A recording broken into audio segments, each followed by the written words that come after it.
All right, I have 7 o'clock. I'm going to go ahead and call this meeting to order. Will the recorder please call the roll? Counselor Greer. Present. Counselor Urban. Here. Counselor Fleck. Here. Counselor Merida. Here. Counselor Savage. Here. Counselor Stennis. Here. Mayor Tulsi. Here. All rise for the Pledge of Allegiance. I pledge allegiance to the flag of the United States of America and to the republic for which it stands, one nation, indivisible, with liberty and justice for all. Thank you. Items to be added to the agenda. We have 3. The following item has been proposed as an item to be added to the agenda. Pursuant to established City Council rules, no item may be added to the agenda without unanimous consent of council members present. It is recommended that the following items be added to the agenda as item 7B, Indigenous Peoples Day Proclamation. It is recommended that the following item be added to the agenda after item 8A, resolution to authorize the use of facsimile signatures. And it is recommended that the following item be added to the agenda before item 9B, authorization of signers on as city bank accounts. Councilor Fleck. Madam Mayor, I move that we add the 3 mentioned items to the agenda. Second. All those in favor signify by saying aye. Aye. Item passes. All right. Appearance of interested citizens for items not on the agenda. This is a time for citizen comment on items not listed on the agenda for a maximum of 30 minutes. Individual speakers must be recognized by the presiding officer, provide their name and address, and will be allowed up to 5 minutes or less with the council approval. Comments regarding any matters scheduled for a public hearing may be provided only in that hearing. Comments on agenda items may be taken prior to council discussion on that item. The council will not engage in any discussion or make any decisions based on public comment at this time. However, the council may take comments under advisement for discussion and action at a further council meeting.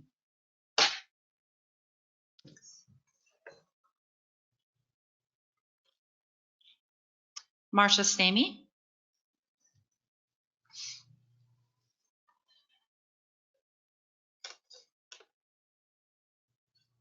Hello. I live at the Douglas camp, and it was brought to my attention that there's city council members that may not be our city council members because of us homeless people. And I have always worked my whole life and left my husband 29 years. And if I wouldn't have had that place to go, I would have been in my car that the city took for me. So I would have been nowhere when I left my husband a year ago, a little over a year ago now. And I'm thankful for that place. And then since then, I quit my job at Safeway because even though I got the job and I was homeless, local police officers' daughter started working there, and she found out that I was homeless, besides the restraining order that I was given by the master Belton.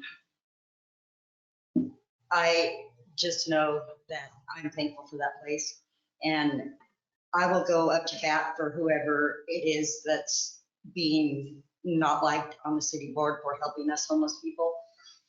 Because I know that when I moved here in 2018 or 14, my dad had died and I moved here, but I had to write for the church, which happens to be in this town.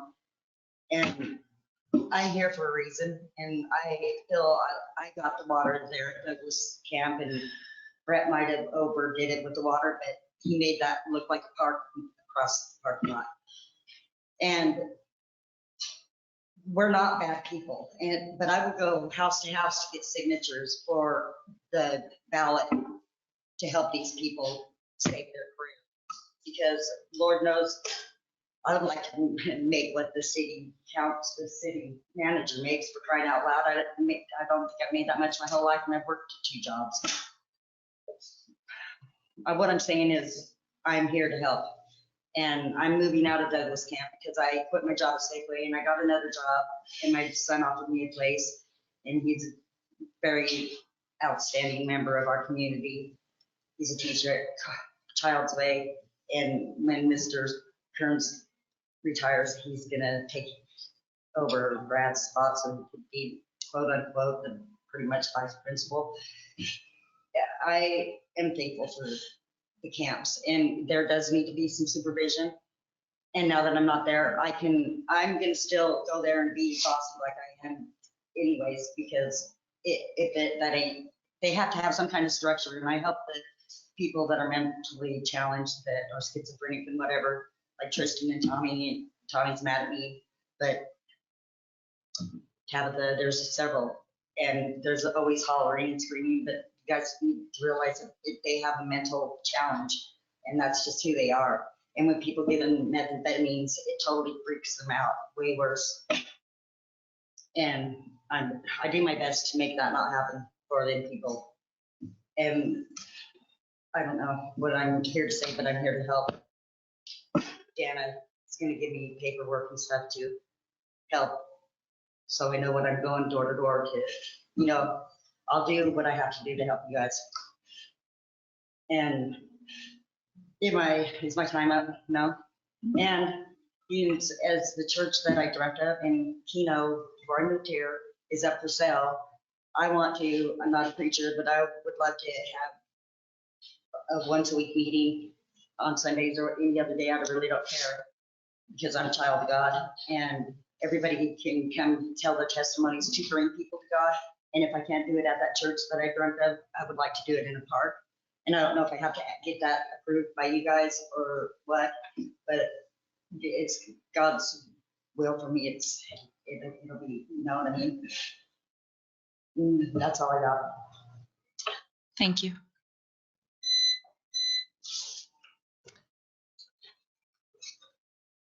Jacob Cox?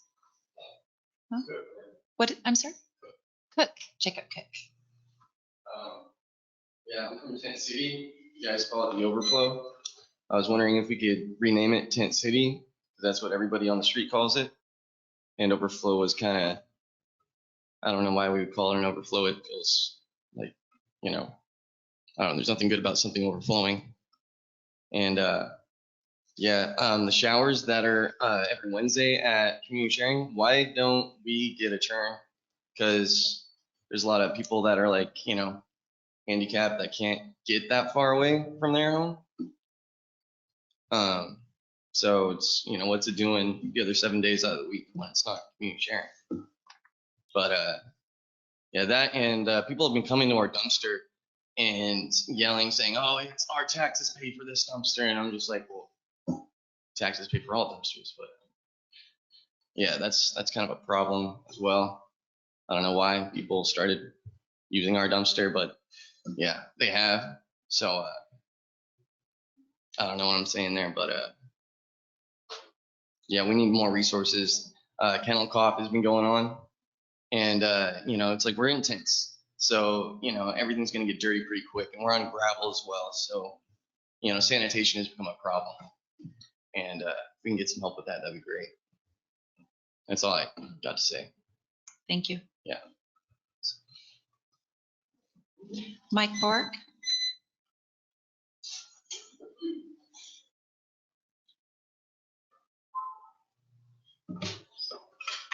My name is Mike Bork. I live at 310 North Douglas.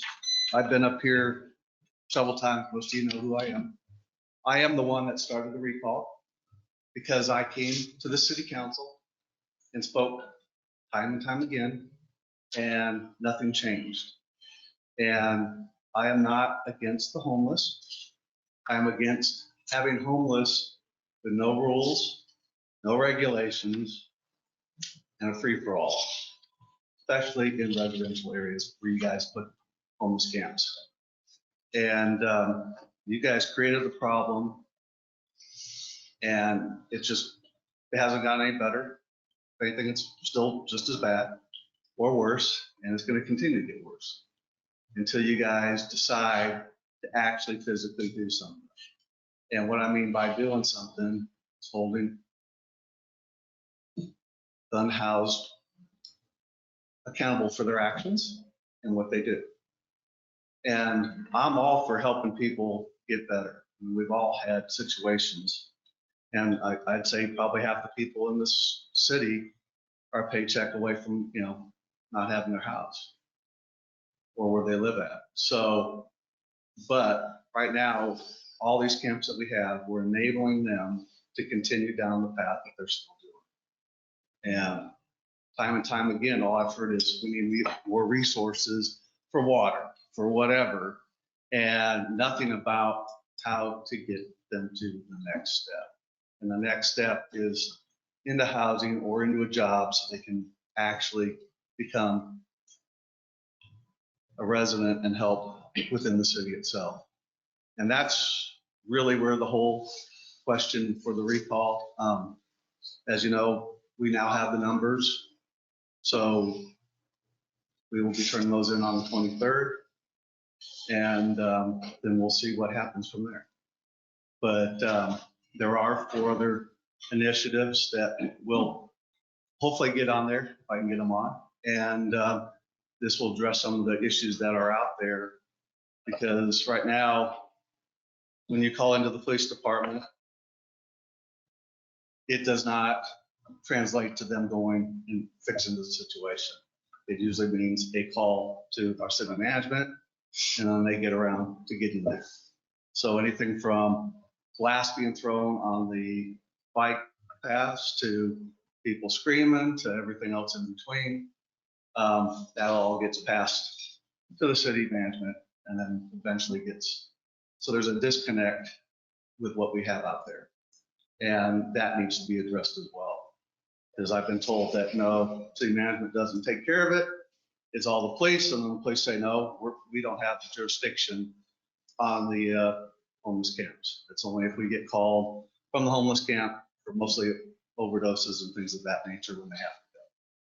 So there is not a true number on the number of calls that go to those camps or what's actually happening, from incidences in people's yards to their backyards to their cars and everything else in between. So you may think the numbers are good, but they're not as good as they are. And if you canvass the neighborhoods like I have had an eye-opening from a lot of residents that are very either scared or not happy with what's going on. So thank you for your time. And I'd just like to see us really get a program for the homeless so they can actually become better and help themselves. But us just enabling them to do what they're doing is not going to do us any good. We're just kicking the can down the road. Thank you. Thank you.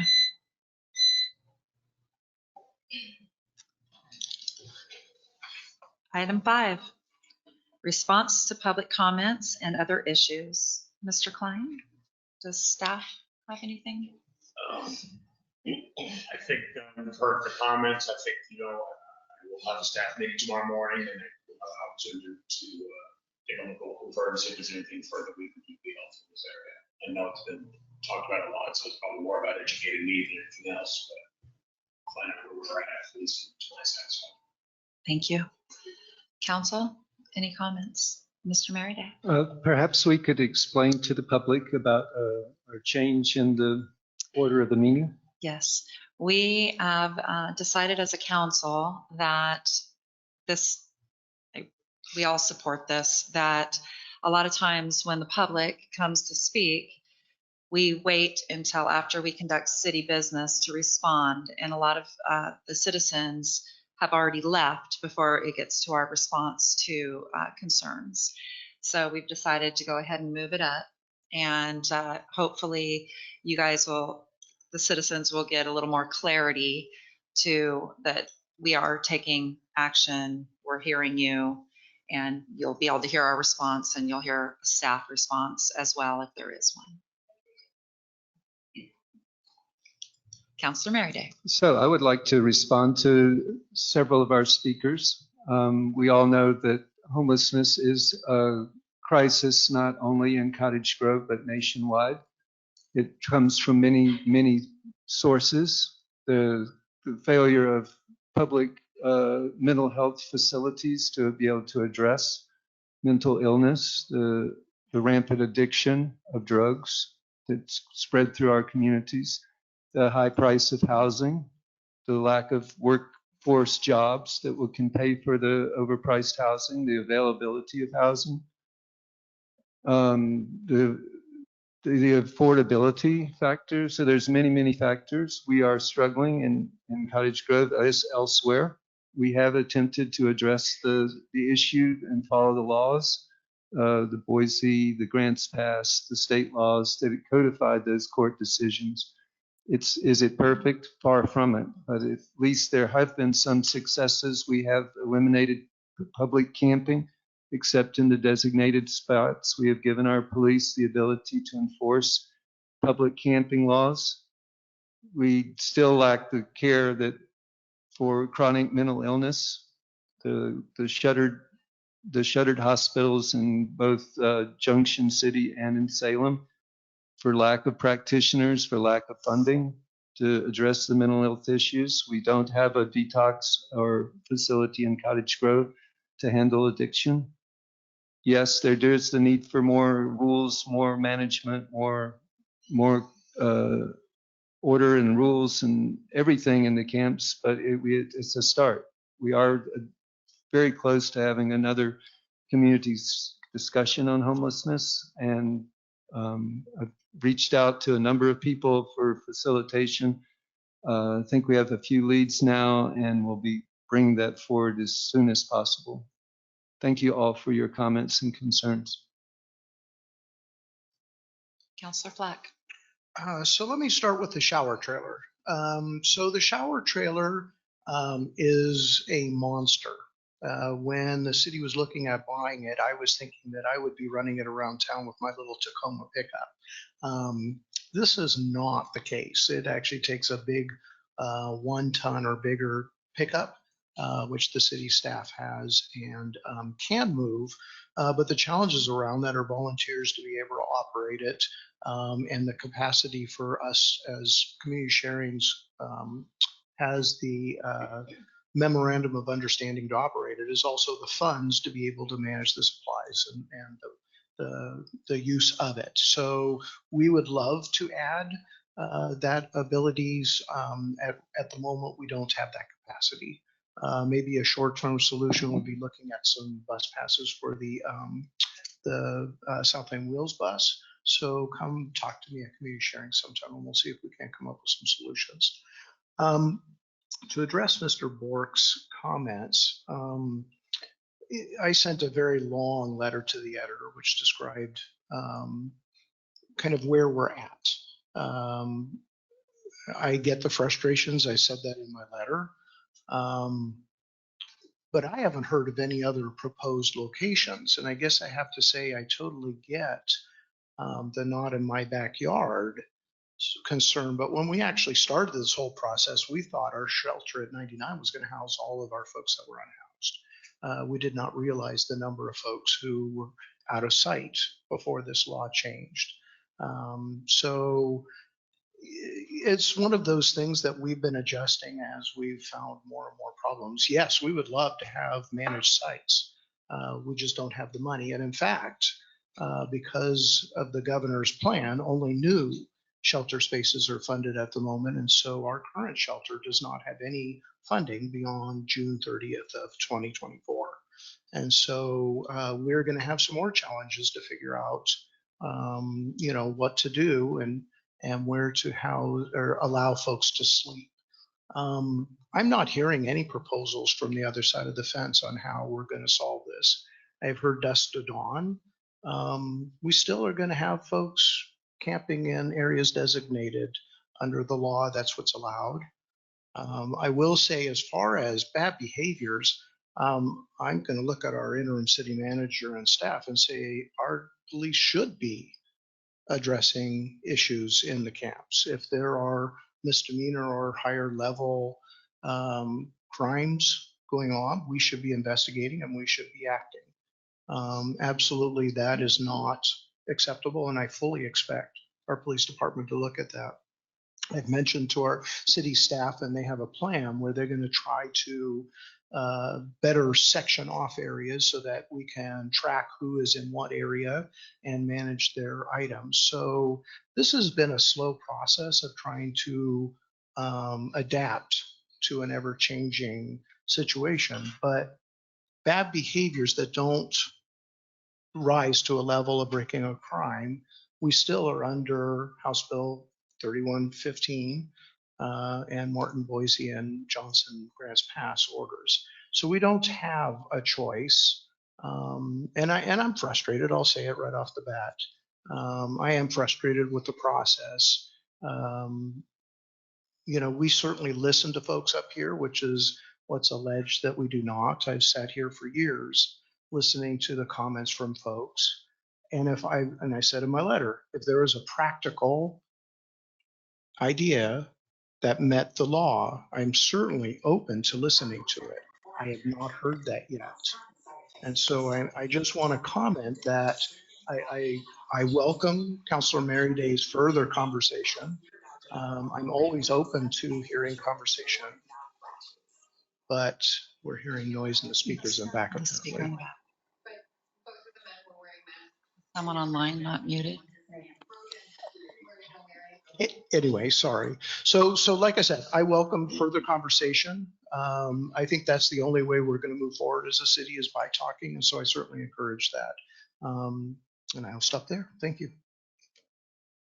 Counselor Drew. Thank you, Mayor. Thank you, Council. I want to thank Marcia and Jacob for coming to speak to us today. I think it can be really intimidating to stand at that podium and speak your truth, and also to kind of out yourself as somebody who lives at the homeless camps where you would otherwise perhaps not know. And thank you for sharing your struggles. And I'm glad that the camps have been a place for you to stay and help you move on with your lives. And also thank you for the work that you're doing to help the people who have a lot more needs mentally and treating their addictions.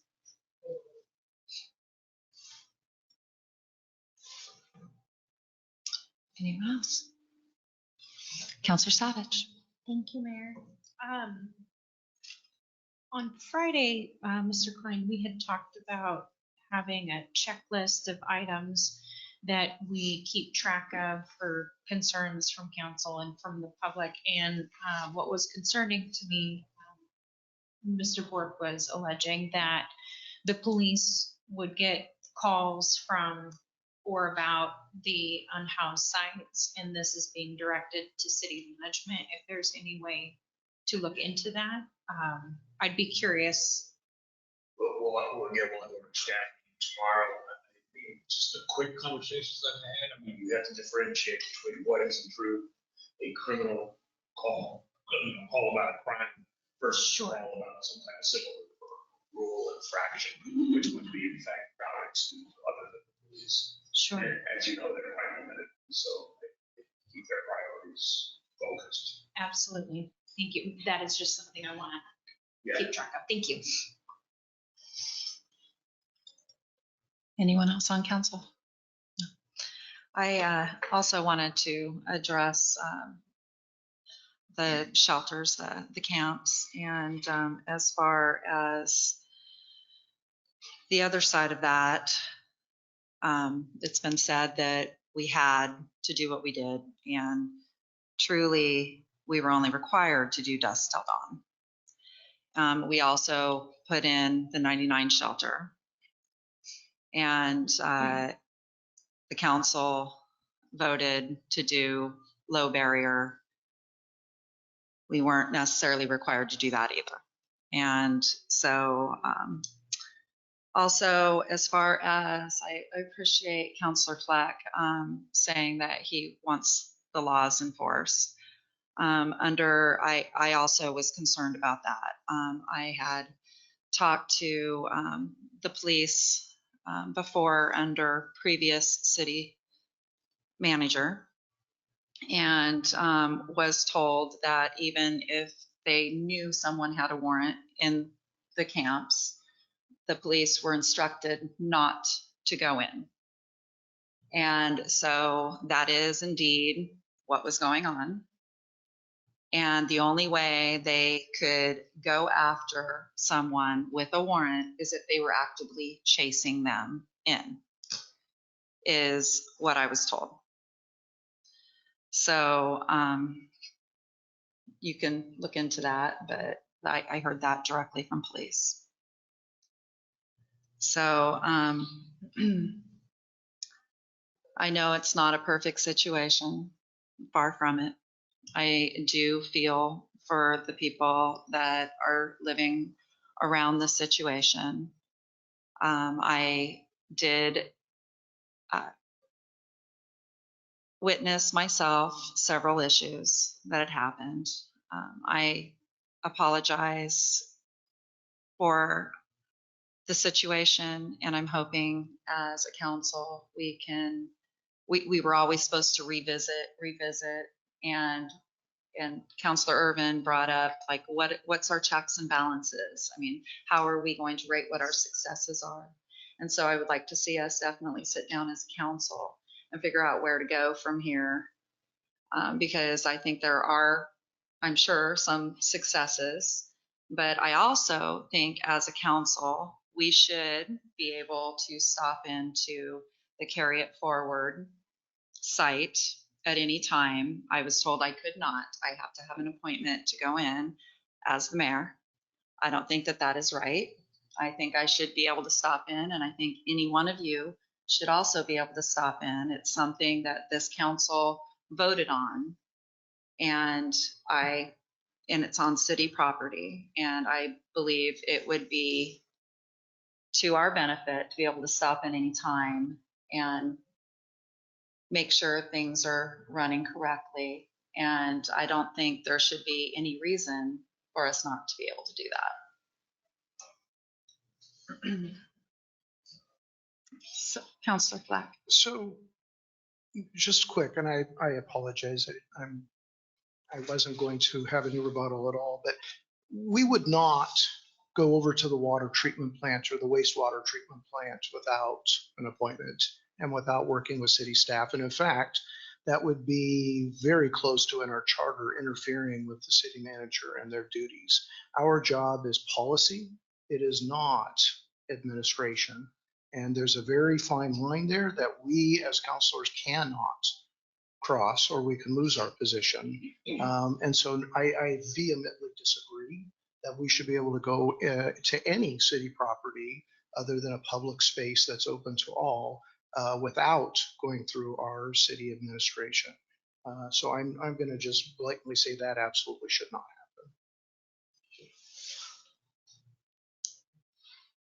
happen. All right. Councilor Savage. Just a side note, I know that I've called with zero notice and they said, come on over. So I've never had any problem with having access. So, I mean, just a heads up is all it needs. I've never had any issue. But I can't just show up and say, can I see the facility? And I don't see really what the difference is. I mean, I'm willing to wait, and I'm not going to just walk in, but there's a front office there that I can walk up to, and I don't understand why I can't. That doesn't make any sense to me. If everything. Mayor, would it be useful if we get that to be heard between? Absolutely.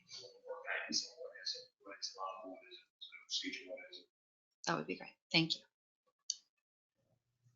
Okay. Public hearings. A public hearing for ordinance amending the Cottage Grove Comprehensive Plan, Land Use Diagram Map, and Title 14 Land Use District Map for an unaddressed tract of land, also known as Map Tax Lot 20-03-32-00-03101.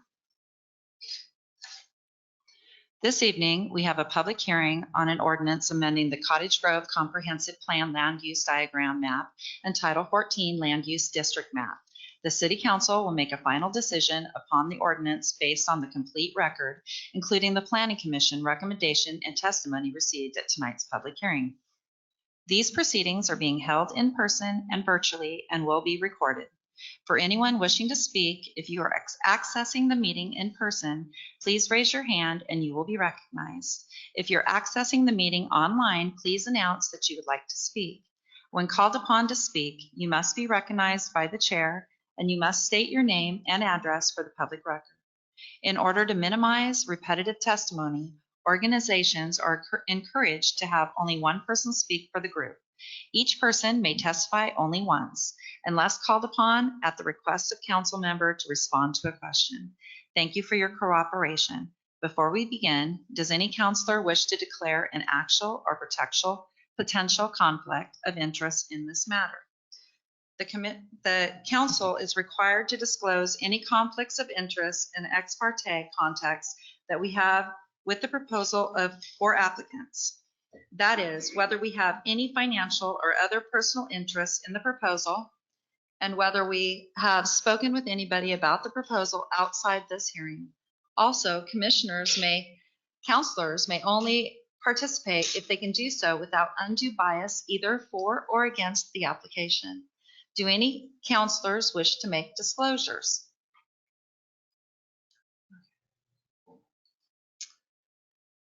State law requires me to tell you a number of things at the beginning of this hearing.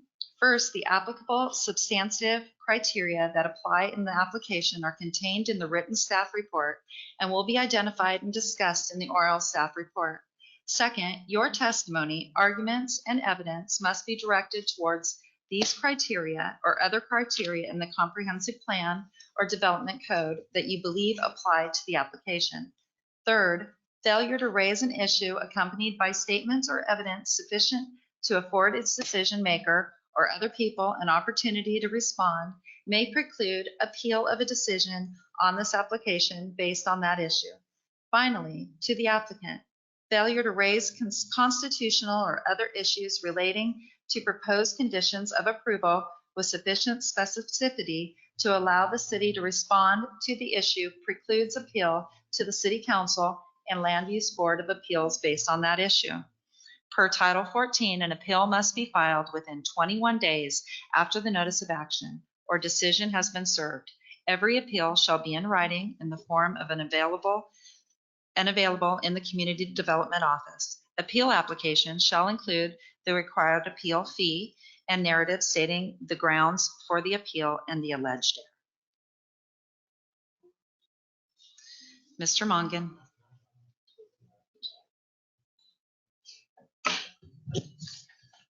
Good evening. Thank you, Mayor and Council. Before I begin the oral staff report, I'll open the hearing. Thank you again, Mayor. Before I begin the oral staff report, I just want to point out a couple of items that minor changes to text that occurred between Friday morning and right now. Two of those items have to do with the cover memo on your agenda items. There was a clause that got left in there referencing single-family residential. Obviously, it does not pertain to this application. The complete sentence was there, and so it was deleted. The phrase or clause was deleted and the period put in the right place. That's the two memos on the ordinance, the draft ordinance that was prepared. A minor change in section 3 of the ordinance, basically just to make the language align with bullet point A, make bullet points A and B align in their language. The previous version for section B didn't have the phrase is hereby rezoned or amended. So now it just reads like bullet point A in that the City of Cottage Grove article or Title 14 map, etc., is hereby rezoned. Any questions on those minor changes? Thank you.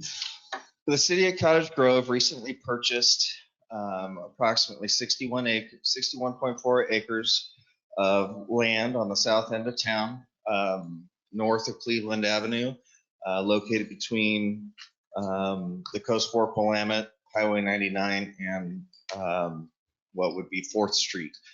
The purpose of this purchase was to position the city to be more well suited to meet our goal 9 standards for economic development. Hence this application. So all the lands right now are currently zoned it's R2 multifamily residential to 61 acres. This application will, if approved, will convert 25.96 acres, which is between Highway 99 and the Coast Fork Willamette, from multifamily residential to M industrial. Let's see. Sorry, my notes have gotten a little chicken scratch from when this was written. The need for additional industrial lands is seen by the city as a crucial component of meeting our Goal 9 objectives. By having lands of sufficient size to recruit and or retain job producing lands within the city of Cottage Grove. At this time, the largest available parcel in the city's industrial lands inventory is 6.45 acres. While the city is fortunate to have this shovel-ready lands available for development, it is always disappointing to tell prospective businesses, industries, developers that we do not have enough land in a contiguous piece to meet their needs. The successful redesignation of the subject property will make the city of Cottage Grove competitive with other communities in the recruitment of large employers in alignment with the city's comprehensive plan and statewide planning goals. As this has been discussed over time with council, part of the effort to ensure that we're not removing 25.96 acres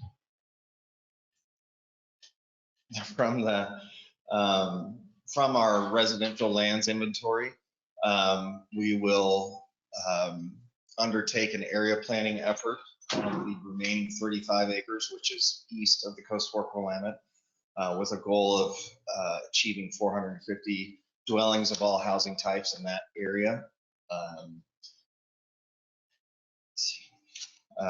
Statewide planning goals.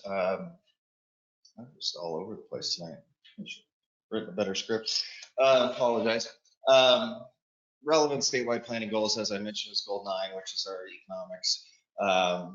In 2009, the city adopted its economic opportunities analysis, and in that report, it called out that we needed a large tract of land like this. In 2012, there was a UGB expansion. Unfortunately, that expansion did not include a unit of land like this. And so we're just making that effort to adjust for that. As has been discussed under our Goal 10 findings for housing, housing is very important with a goal of 69 dwellings per year, hence our intent to create that area plan with community involvement so that we can ensure the highest level of development and highest best use of that land. Transportation under Goal 11. None of the road systems are currently in place. And so that actually positions us to be in a good spot so that we can understand what the uses are going to be. So we have our residential component and an industrial component, but we can design the system to fit as opposed to retrofitting an existing system. This will include the construction of a southern crossing of the Coast Fork Willamette as an extension of Cleveland Avenue. The subject property, I know this has been a topic of conversation for a lot of folks, is getting across the railroad tracks on that western parcel. In the course of research, I found that there were some easements that were recorded in 2007 that gave the city of Cottage Grove specifically the right to dedicate a 30-foot right-of-way adjacent to a 50-foot right-of-way so that we could access the lands across those private properties. Lastly, as our comprehensive plan allows, this action, as I mentioned, the 2009 economic opportunities analysis called out the need for a large unit of land. Well, actually in 1980, the property owners, the Woodard family, signed a deed restriction for this parcel specifically, as they wanted it to be industrial. So at the time of annexation, which occurred in 2008, it was supposed to come in as industrial, but it didn't. So per our comprehensive plan, this is seen as a way to correct that oversight. Planning Commission recommend approval, and so this. Do any of the counselors have questions?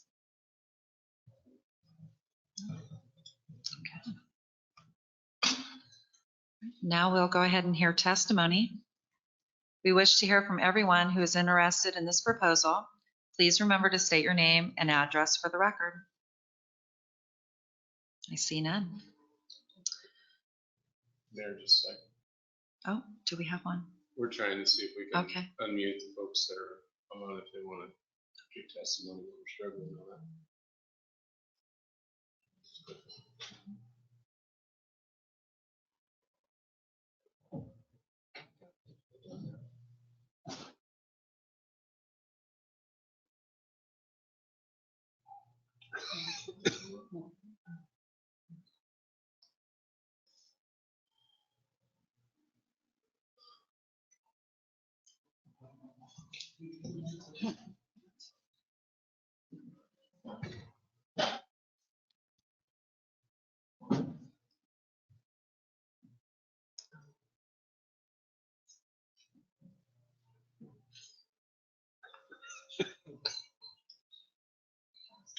Counselor Pack? I would assume that the raise hand feature still works. Just to let you know what's going on, we have a list of folks that are participating in the hearing, but we're not able to unmute them. The handoff and technology has. Understand your current. I don't know that I asked the right questions. Chat will work if anybody online wants. Okay, I just called it. If anyone online wants to talk, the chat options work, and we can send an unmute request. Section 3. This is the new one. Yeah, so we don't know if anyone online wants to testify. Right. Okay, so we don't have anybody who's necessarily being foreclosed. Yes, so then, Mayor, if you will invite anyone online to want to testify, to send a chat, and then we'll do an exchange. I would like to invite anyone that is online currently to send a chat to request to testify.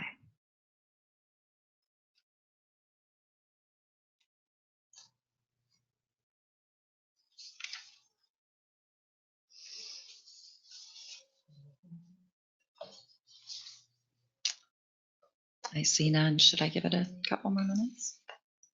No. Text out to them, so you can stop the feature. Yeah, I misspelled test very badly.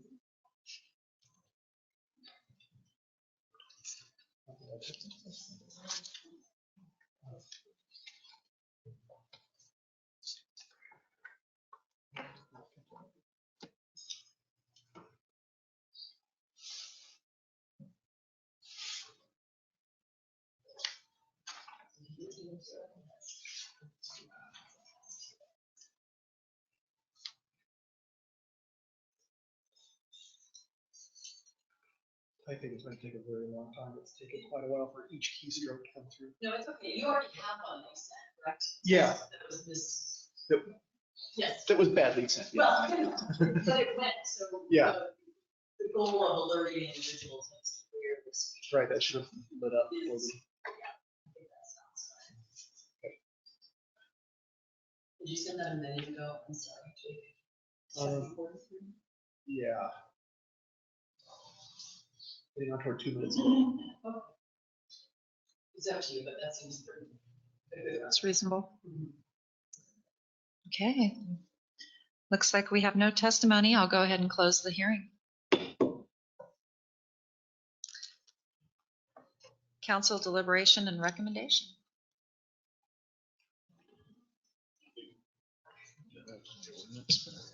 Yeah. All right. So that comes under 8. All right. Consent agenda. Move approval. Second. We have a motion with a second. All those in favor signify by saying aye. Aye. Okay. Item A, domestic violence and abuse prevention proclamation. Yeah. And then we also added the Indigenous People Day proclamation. All right. Resolution and ordinances. A resolution delegating additional limited human resources authority to City Manager Pro Tem. Staff report by Mr. Boone. Good evening, Mayor and Council. As you are probably aware, you have appointed David Klein as interim city manager. As interim city manager, Mr. Klein is manager pro tem for purposes of section 33H of the 2014 Cottage Grove Charter. That section grants that the manager pro tem, quote, may appoint or remove employees only with council approval, end quote.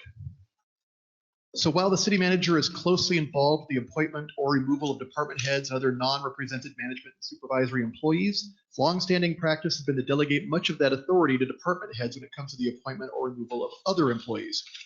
The resolution before the council would allow routine lower-level appointments and removals to take place as usual.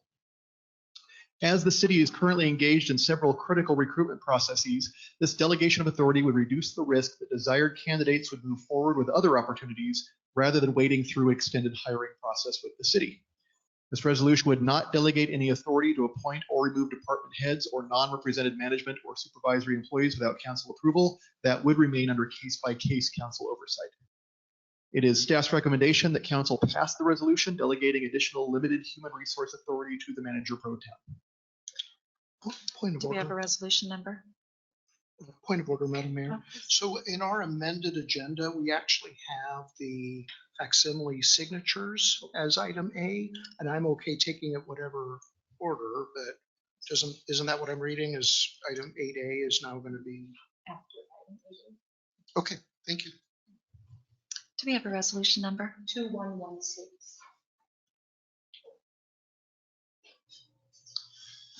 Councilor Urban. Thank you, Mayor. First, I'd like to apologize for missing the Friday agenda session. We probably could have had this discussion, so I appreciate you bearing with. I have I guess a couple of questions. One of in the process of appointing the interim and having those discussions, citing section 33, I guess subsection H, that was one of the points that gave me a little more confidence to move forward. And for the short period of time, knowing that major changes or even staffing changes weren't going to happen without our, well, certainly approval, but that would require our awareness ahead of time. And when I was reading through this, I guess I questioned how impactful this actually would be. The way that our charter is written on the hiring process, and what avenues we have as a council to make approvals. Because I would assume that it doesn't require a regular council meeting if things were needed to be handled in a timely fashion, that a special meeting could be called. So we have our attorney, there may be other avenues available. And so my inclination is to say, well, the other thought of that is that I guess I'd like a better understanding about if you have a charter. My understanding of a charter is that has to be voted upon by the residents or the voting populace. And so material changes to a charter, I guess I was initially surprised that they could just be modified via resolution. So I'd like to hear a little bit more on that. But assuming that that's the case, that can happen,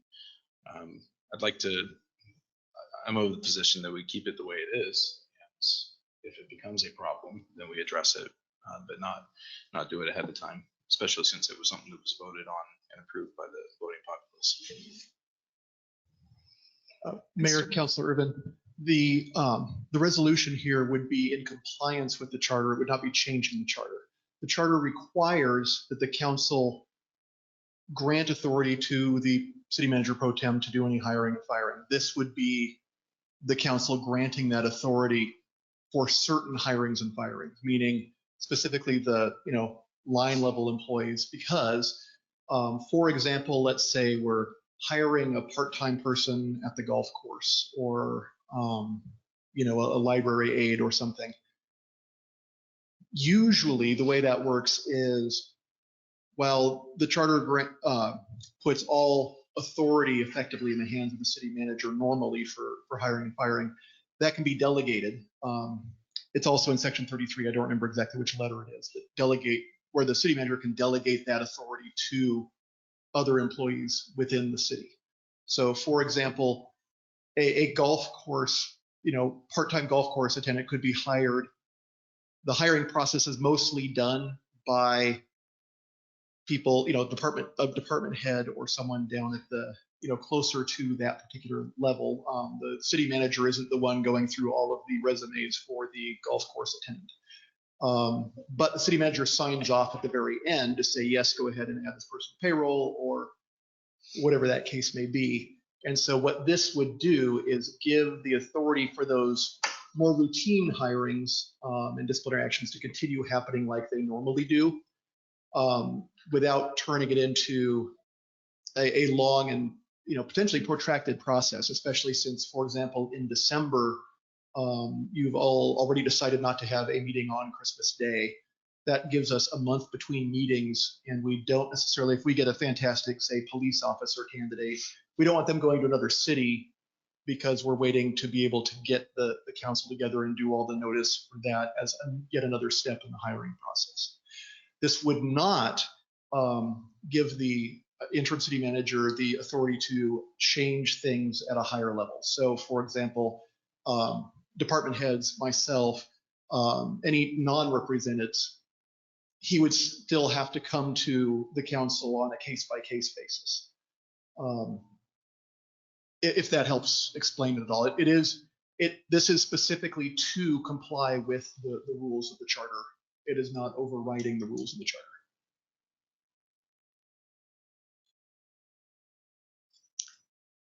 Anyone else? Councilor Flack?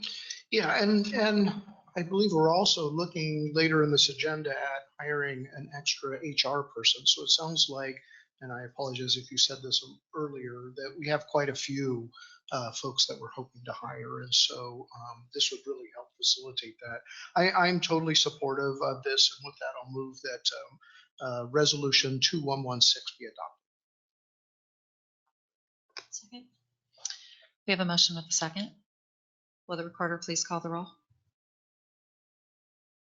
Counselor Dreer? Aye. Counselor Merida? Aye. Counselor Stennett? Aye. Counselor Urban? Nay. Counselor Savage? Aye. Counselor Fleck? Aye. Mayor Solsby? Aye. Thank you. Okay. Resolution for Faxamile sign. Ms. Lickens. Good evening, Mayor, Council. In order for the city to use a facsimile signature on checks drawn at Banner Bank, a resolution needs to be adopted authorizing the use of such signatures. The signatures will be those of the authorized signers for the city's account. We are anticipating that those signers will be the mayor, Candace Solsby, and myself. The proposed resolution is attached to this memo, and I'm hoping that staff is recommending that the city council adopt the resolution to authorize the use of the listed facsimile signatures.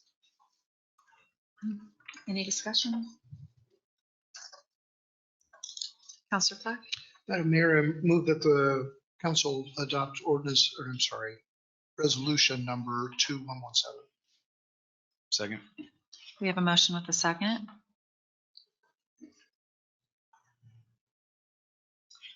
Do I vote on this? That would be a question for the city's attorney, but I believe you can. Ms. Conley, should I vote on this or? My first, sorry, I was just distracted because I just noticed that the map that I'm looking at doesn't have your signature on the council's app. Do we have one that has both signatures? The intent was not to sign until it was actually passed. The following of the signatures that was authorized to sign for the city of Cottage. So it seems actually needs to sign now. And then while we would not have any financial benefit from being the signer, I don't see or there are times I suppose that you might be reimbursing yourself, where you have somebody else sign them. Just You may want to just abstain. Okay. So the answer to legal issues. Just signing it now, I haven't analyzed that, but before you take a vote, I would sign it. And then just tell them the record. In the case that you would do some sort of gift, and then having you sign a check that is to yourself. I think in that instance, you would not do it. Right.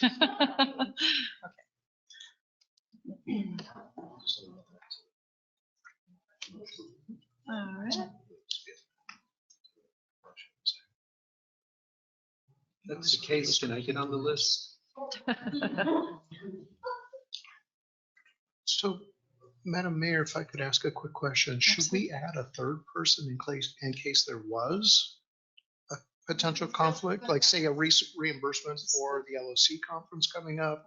I could see where there could be situations, and does it require 2 signatures? Okay. Okay.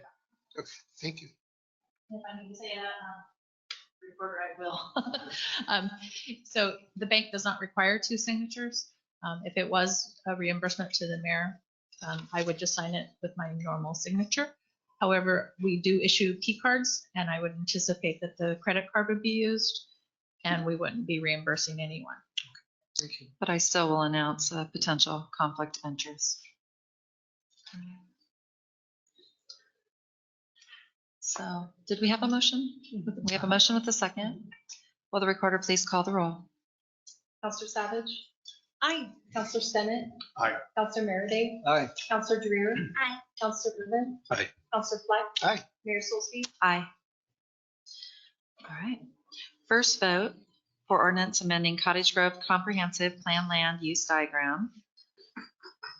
Map and title 14 Land Use District Map for unaddressed tract of land, also known as Map Tax Lot 20-03-32-00-03101. Report by Mr. Mongan. Thank you again, Mayor and Council.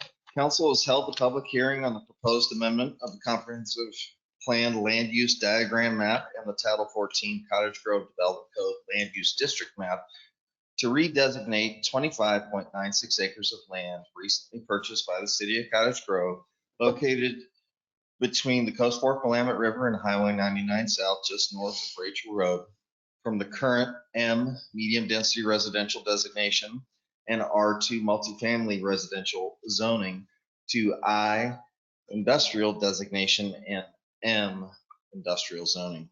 Planning Commission held a public hearing on the attached ordinance on September 20th, 2023, and recommended approval to council. It is now appropriate. The council considered the attached draft ordinance. After council deliberation, it is recommended that the city council hold the first vote on the attached ordinance. The ordinance was prepared and has been available for at least 1 week prior to this meeting. This ordinance could be adopted at one meeting.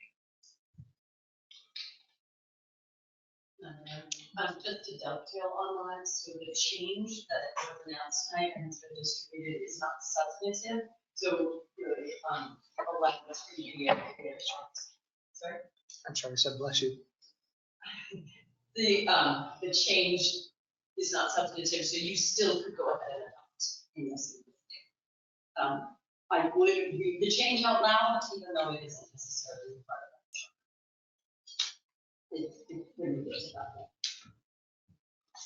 Does everybody have that in front of them? Yes. Oh.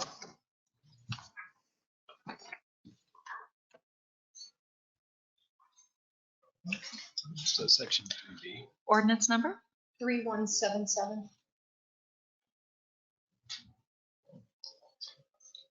Counselor Fleck. Madam Mayor, I move that the council adopt resolution 3177. Second. We have a motion with a second. Any discussion? Counselor Merriday. I think this is going to be a very beneficial thing to the community, as it is going to bring workforce wages and with the additional housing development, workforce housing, both are desperately needed in our community. So Councilor Irvin? Thank you, Mayor. I would echo those sentiments and excited to see this move forward and want to share appreciation for your work. And Public Works Director Stewart's work on this. Have high hopes. Can you expound on kind of next steps on this and what, assuming we pass this ordinance upon the second vote, what are the next procedures? Does that go to the state or? Thank you, Mayor, Councilor Irvin. So assuming adoption tonight of the attached draft ordinance, it'll become effective in 30 days. Typically during that time frame, I do send it off to DLCD so that they can begin their acknowledgement process that the lands have been converted from the one type to the other. In the language of the ordinance, it also includes our ability to have LCOG amend our GIS mapping system to visually reflect those changes. Regarding development projects, those next steps, as of right now, Mr. Stewart and I are beginning to put together our to-do list for that. Things we've already kind of gotten in the works, of course, are discussions regarding the river crossing and the timelines on that. Other things to do next will be engagement with the private property owners where we plan to exercise our easement rights for access.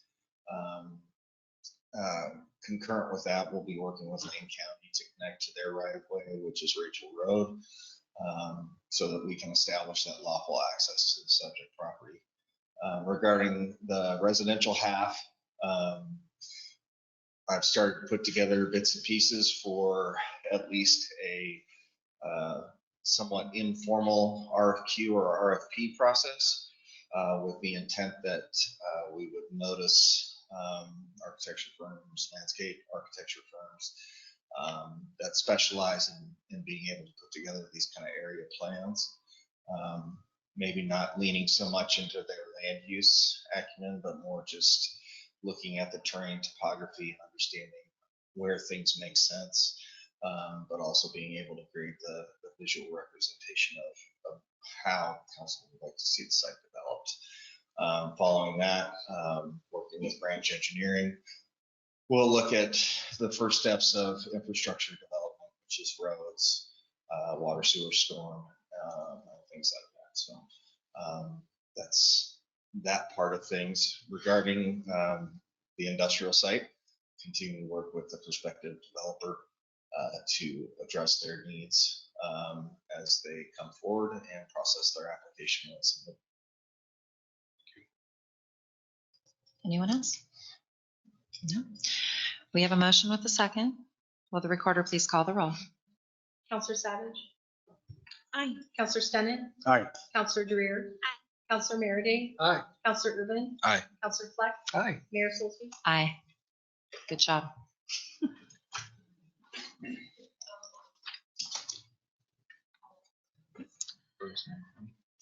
Item 9A, City Manager Recruitment, Staff Report by Interim, Mr. Klein.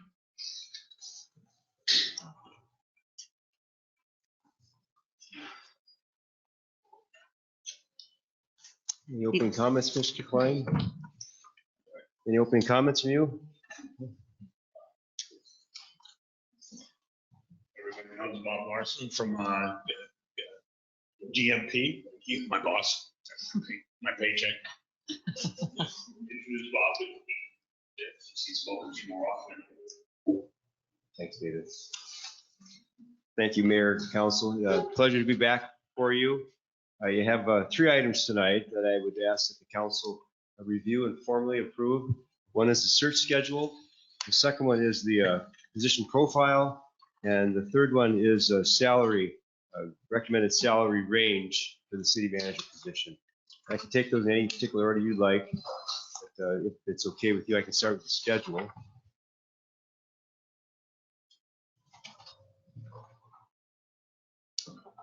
The part of the reason that I would consider us a little bit behind, we were only going to be advertising by Friday last week, but since we're seeking formal approval, which can only occur tonight, puts us a little bit behind, but we're still about 4 weeks, which is about standard for us for receiving applications. That would have been through, starting, if we started yesterday, we would be going through November 5th. Now, dependent upon, well, see how it goes. Depending upon the number of applications received and the quality of those candidates, we could easily be back on track. Now, I can't guarantee that, but just to give you an example, we've been seeing a little bit better number of candidates in a few other recruitments we've had. For instance, Canby, I'll be there tomorrow night. We had a little over 20 applications, and of those, there was 10 solid candidates, and so that was good.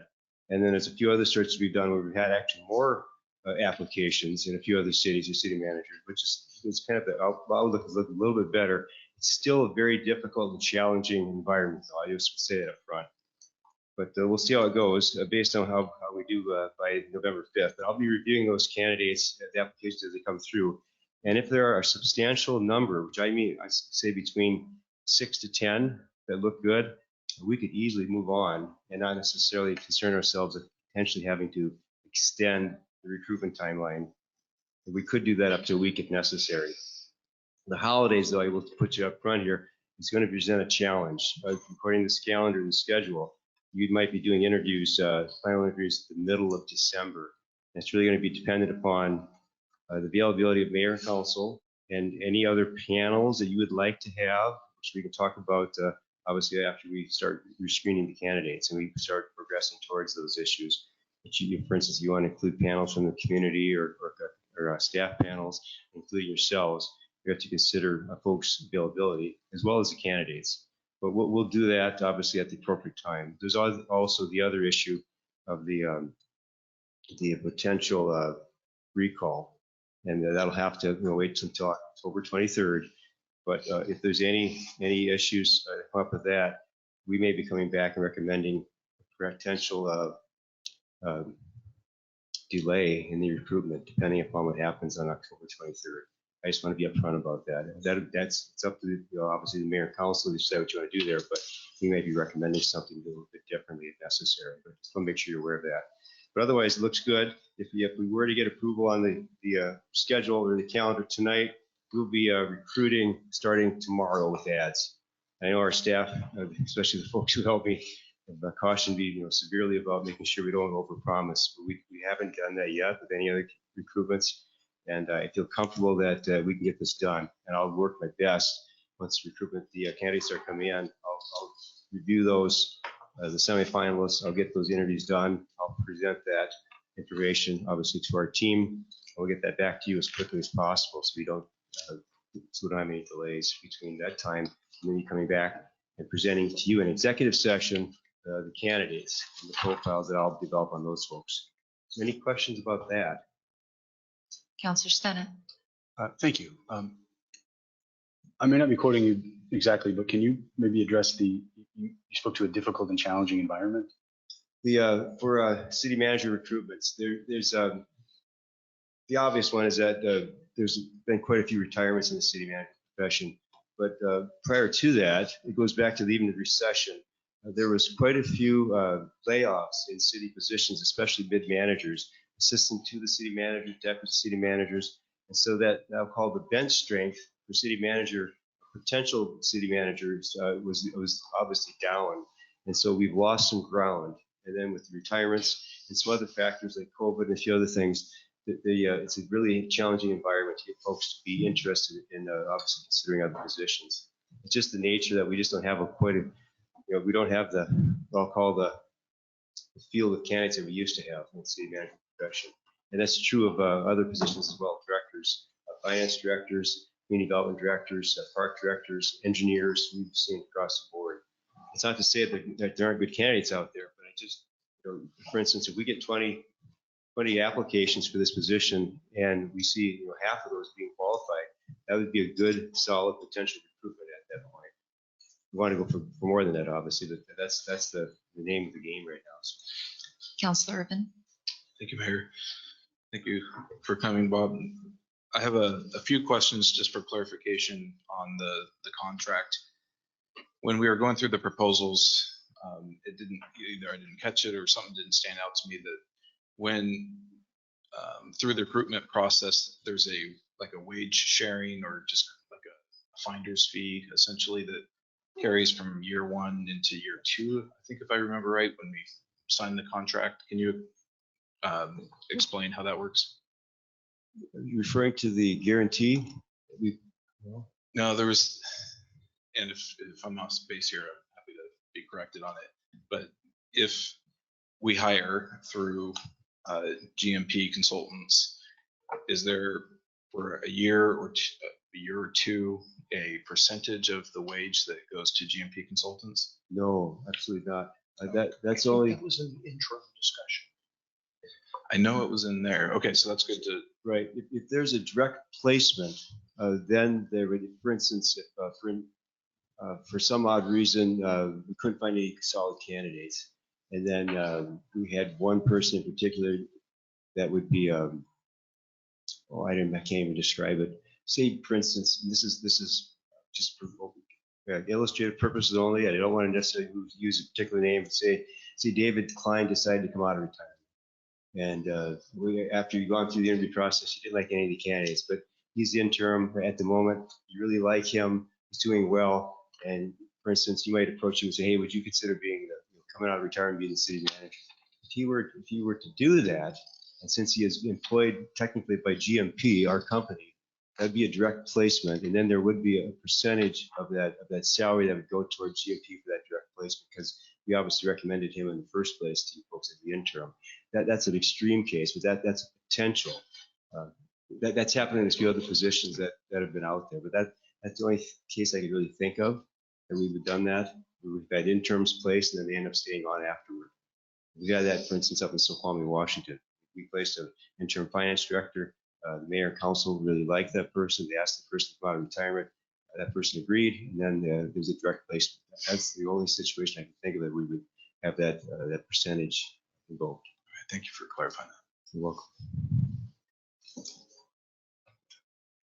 Anyone else have questions? No? So if I could ask Mayor and Council, if you would mind, if we could approve these individually, one at a time. So if the schedule meets with your expectations, I would ask that it be formally approved in public. That could be done. Move approval of the schedule. Move approval of the schedule. We have a motion with a second. All those in favor signify by saying aye. Aye. The second one, if I could deviate just a little bit, I know that the profile and the schedule were together as one item under a separate memorandum. The third item is recommended salary range. And since we would like to post the recommended salary range or the salary range in the position profile, I think it'd be appropriate to look at the salary range first. And then if that meets with your expectations, or if you can approve that, then we would obviously then talk about the profile, eventually adding that in there as well.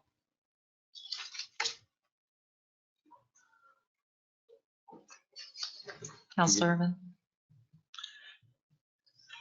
So this one triggers some strategy, and I certainly understand the easier path would be to go as attractive as possible, cost or salary wise, and that would likely, increase the turnout, but it does have long-term ramifications. It's cost of living, you reset it significantly. I feel under-equipped with understanding what our budget can sustain. And I sat on the budget committee for probably 8 or 9 years now and still feel under-equipped to know what it can be, what it can sustain. I'm wondering if we can look at that. When I hear we have 10 open positions that we're trying to fill, are they all going to have these same factors to play in? I'd like to really see an analysis of, say we fill all of them. what can we afford?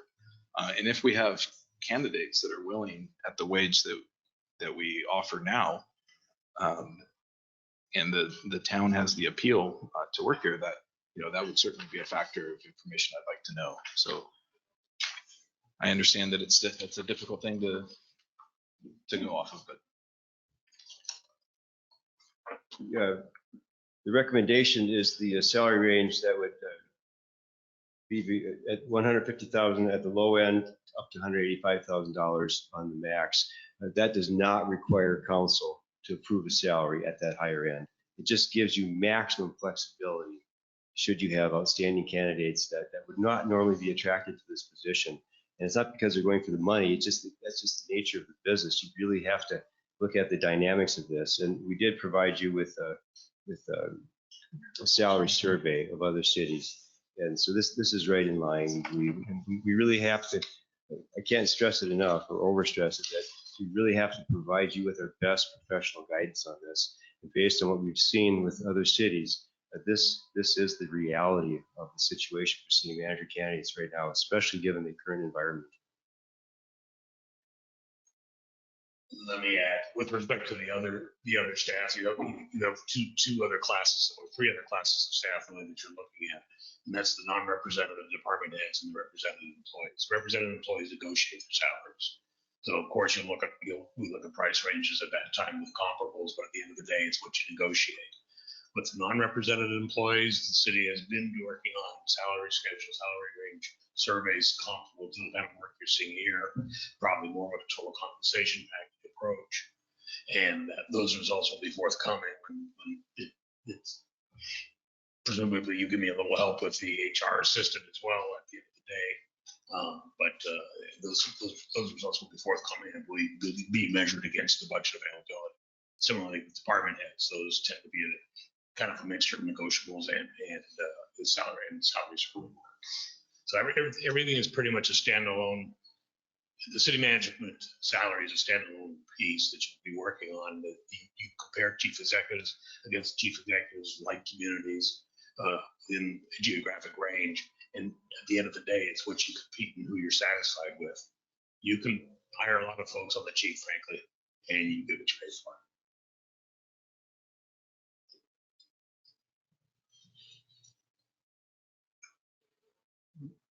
Counselor Flack. Yeah, I really appreciate Councilor Urban's comments. I've actually wondered kind of where our general fund is going to be sitting in the future myself. And so I totally get that. I think I'm okay with the salary range because, I think to hit the top end, it'd have to be somebody that we really loved and that we were in negotiations with that person would have to have those conversations. I think to limit ourselves at this point, at this stage, would be to our detriment. It doesn't mean we have to hit that high end. And this salary range actually starts below what the current positions budgeted at. So I do support going with the salary range, not, with the absolutes. We do not actually have to hit the high end if it's not appropriate. Yeah, the current city manager's position is budgeted at 159,500. No, so it's also got a car allowance and a deferred. So this is actually below where we currently on the low end and high. I think it's actually really appropriate. I'm a little surprised it wasn't higher, to be honest. Counselor Merida. Yes, I don't think though that we actually answered Councilor Urban's question about how much our budget can sustain with the additional personnel costs for the current budgeted year anyway. So, of course, I'm here all of 1 week, so I can't tell you exactly what your budget can sustain or not cannot sustain. I guess I would look at it from the point, what can you sustain as a community in terms of quality leadership versus not having quality leadership at this rather critical role. You're looking at a salary range right now that I believe I agree with the market ranges drawn up here. It reflects my understanding of what the market is. If you want somebody, frankly, fresh out of school you could probably get a fair number of candidates by reducing the salary range. You'll end up with somebody with very little experience, probably in a poor position to lead this community for years to come. It's, what are you willing to trade for? If you want, I think you need somebody to come in ready to go with the experience and the education, particularly in this community. This is a very dynamic. You're doing a lot of work here. You've done a lot of very good work here. You don't want to drop that and lose that momentum. It's a difficult environment when you lose your momentum as a community. So there are a lot of communities out there that can, frankly, don't need the lead horse out there front. I wouldn't say that about Cottage Grove. I think you all deserve to be top end, and this is not necessarily a top end salary, but I think we need top end quality leadership. It's a critical position to fill. I recognize, I think Faye was going to point out that he believes the resources are available. I think that, we can share that, but in truth, I think some things you need to spend your money on. That's how I would look at this. This isn't, by the way, I'm not putting in for the position, so I'm not lobbying for myself. Thank you. Counselor Savage. Thank you so much, Mayor. And just for clarifying purposes, this is not determining the person's salary today. This is just saying what we could potentially be offering. That's correct. Yeah, I think that's completely reasonable because we're not determining the actual pay today. It's simply the 150. Counselor Irvin. So thank you, Mayor, and thank you for pointing out the existing wage and that being under. I think that's probably where my the miss was for me. I had a number of 130, 139 or something in my mind. How long is this 159.5 plus 7,200 in car allowances, plus the additional comp been the salary? Yes. Yeah. Just this last year. Those are current salaries. I presume that would have been the start of the new fiscal Like year. due to that 5%. Okay. Okay. All right. Thank you for that. We approved it in October, approved the salary in October.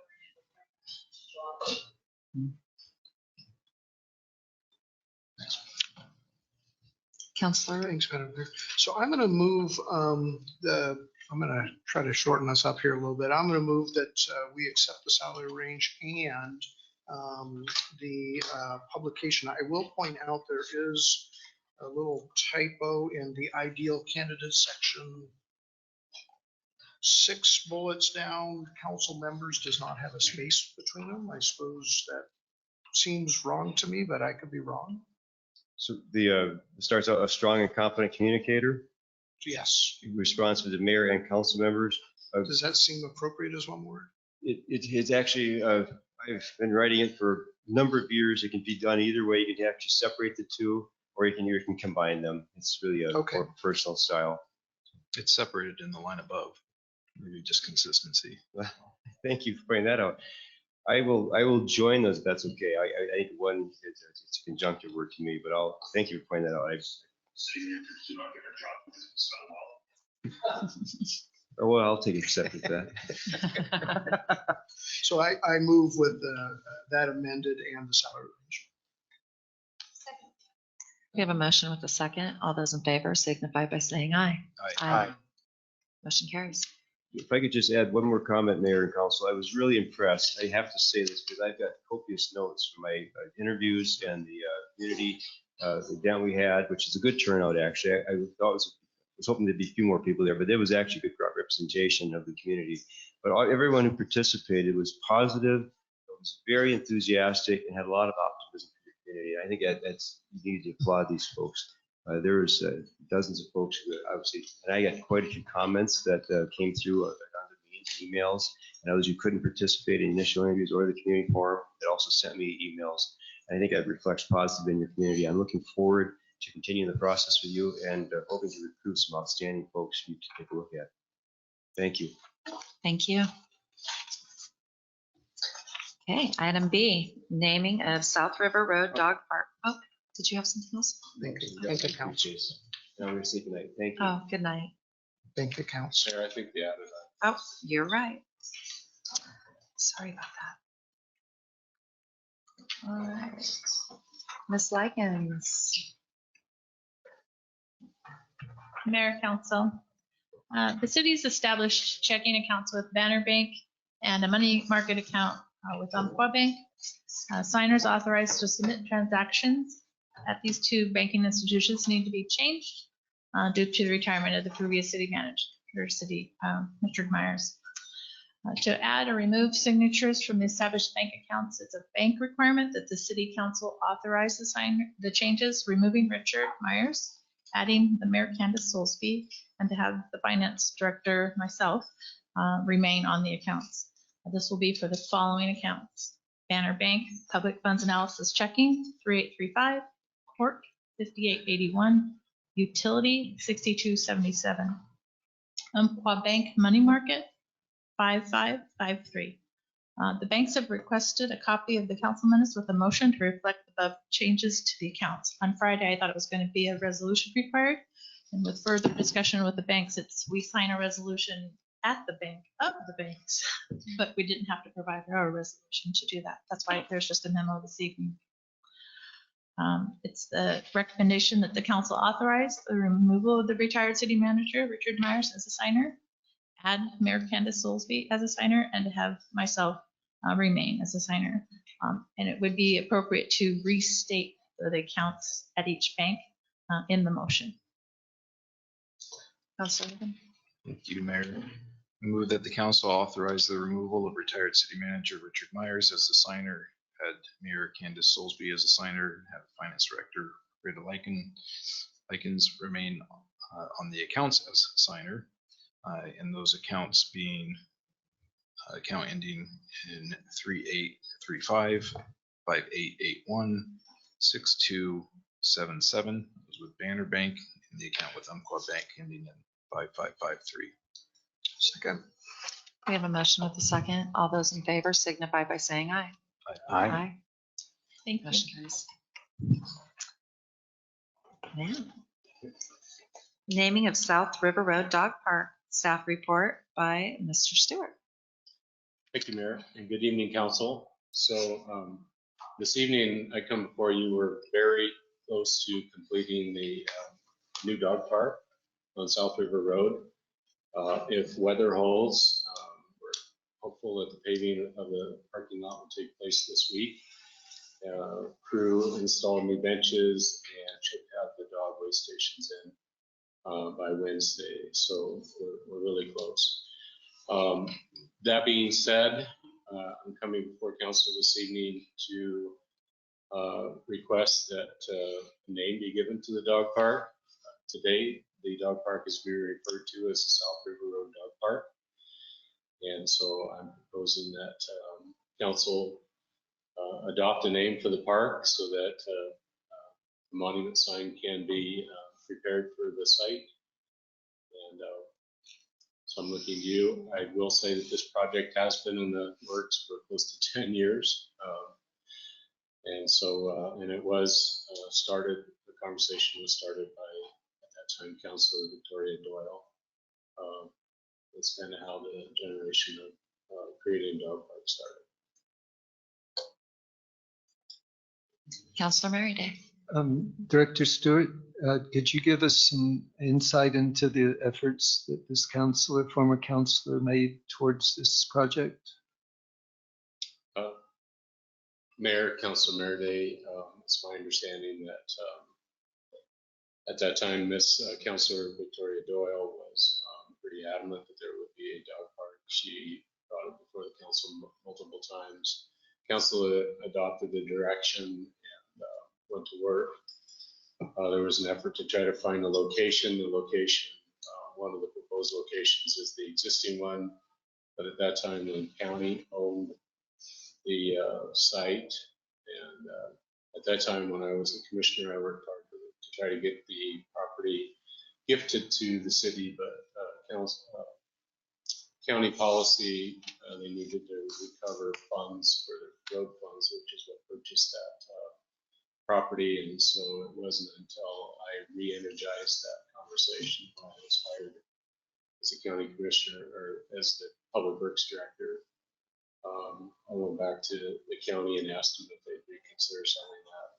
We were successful in purchasing, i.e. we moved forward with the design and we're at the stretching goals. Counselor Flack? Well, I had mentioned Friday at our agenda session, I'm certainly in favor of keeping the name South River Road Dog Park. I think that it's what we've been calling it, and I think that's appropriate. I served with Councilor Doyle, who, by the way, is currently a Springfield city councilor, and I'm sure she'd be appreciative of our getting this going. So with that, I'll move that we name the dog park, or continue naming the dog park, South River Road Dog Park.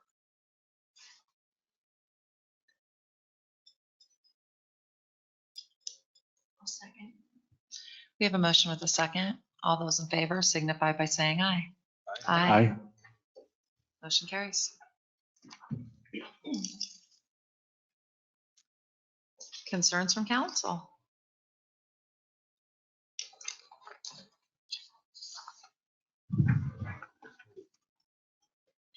Thank you, Mayor. We had the Lane Economic Committee meeting earlier today, and we had the pleasure of having Travel Lane County present.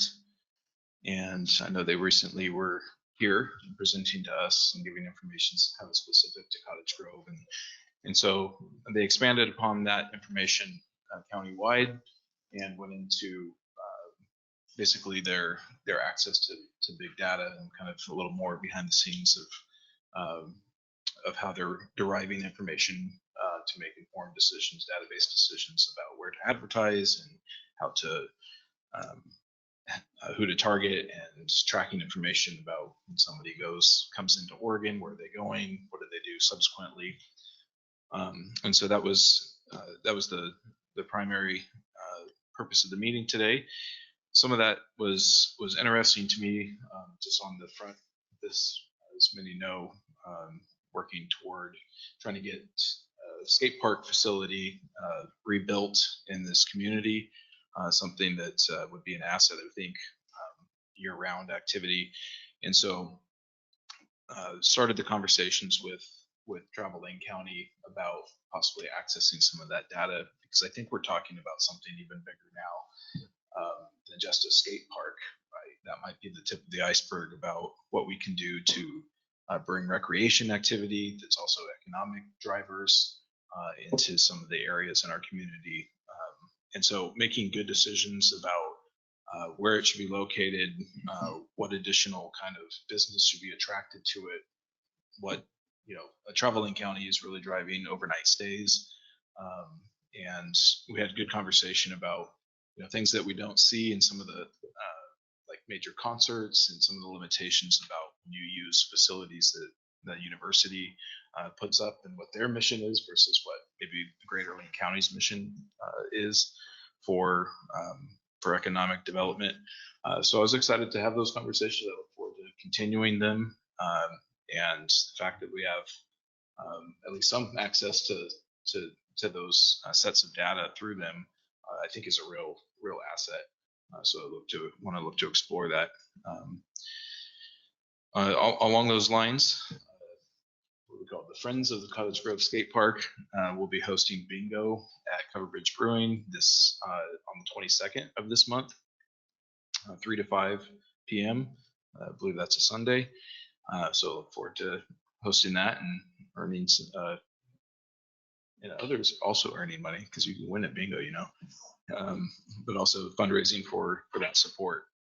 And then I noticed this, that concerns that council isn't actually written down on our agendas anymore. I'd like to see that as an item.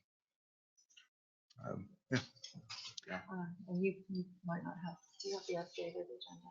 Because they put it It on. is on the updated one. Yeah, they put it on mine. Councilor Flack. Thank you. So actually, that's a great segue. I actually would love to bring back our discussion about council rules. So that is where this all lies. The order of our agenda is in the council rules, as is some other items.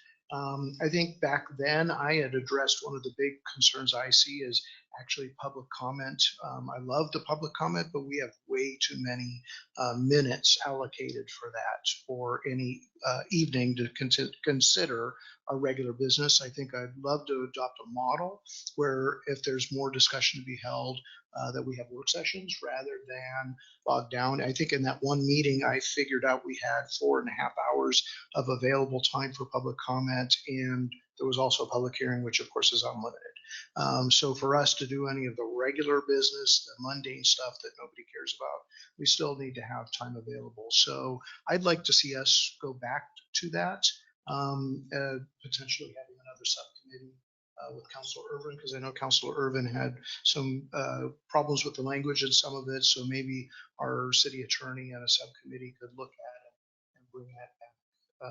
I would love to see that come forward again.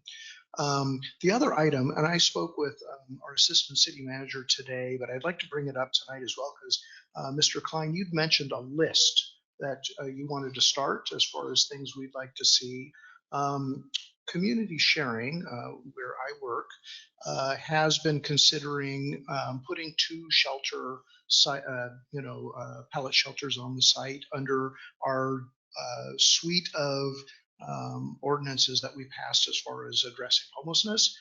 In that, however, it says we cannot charge rent, which I totally support.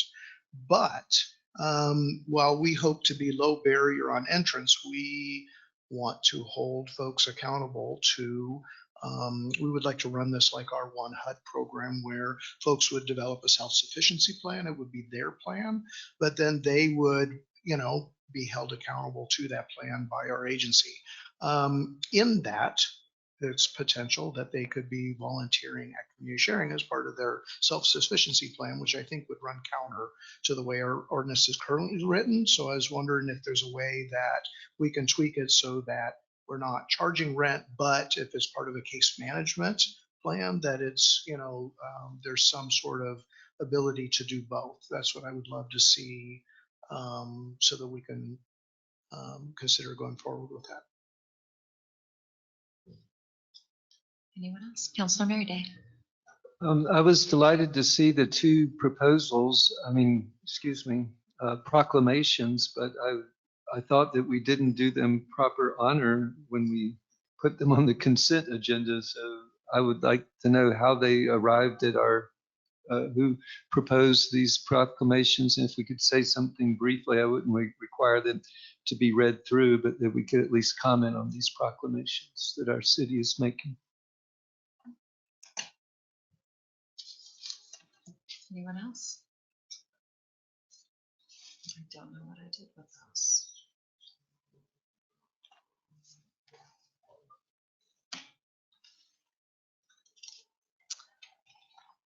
I also was actually going to read them, Dana, but they were on the consent agenda, so.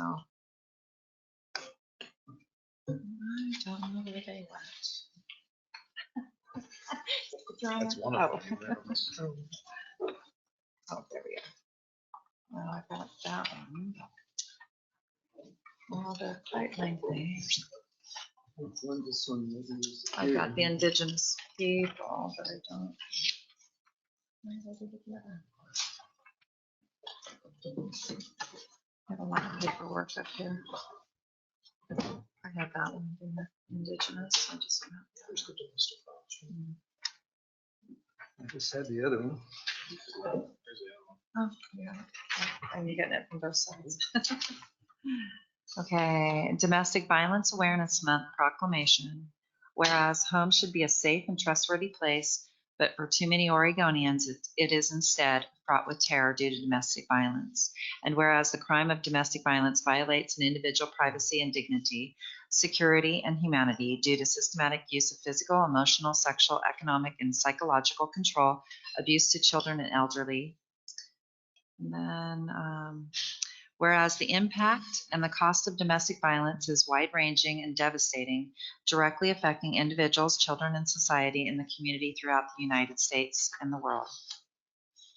I, Candace Soulsby, Mayor of City of Cottage Grove, hereby proclaim October 2023 to be Domestic Violence Awareness Month.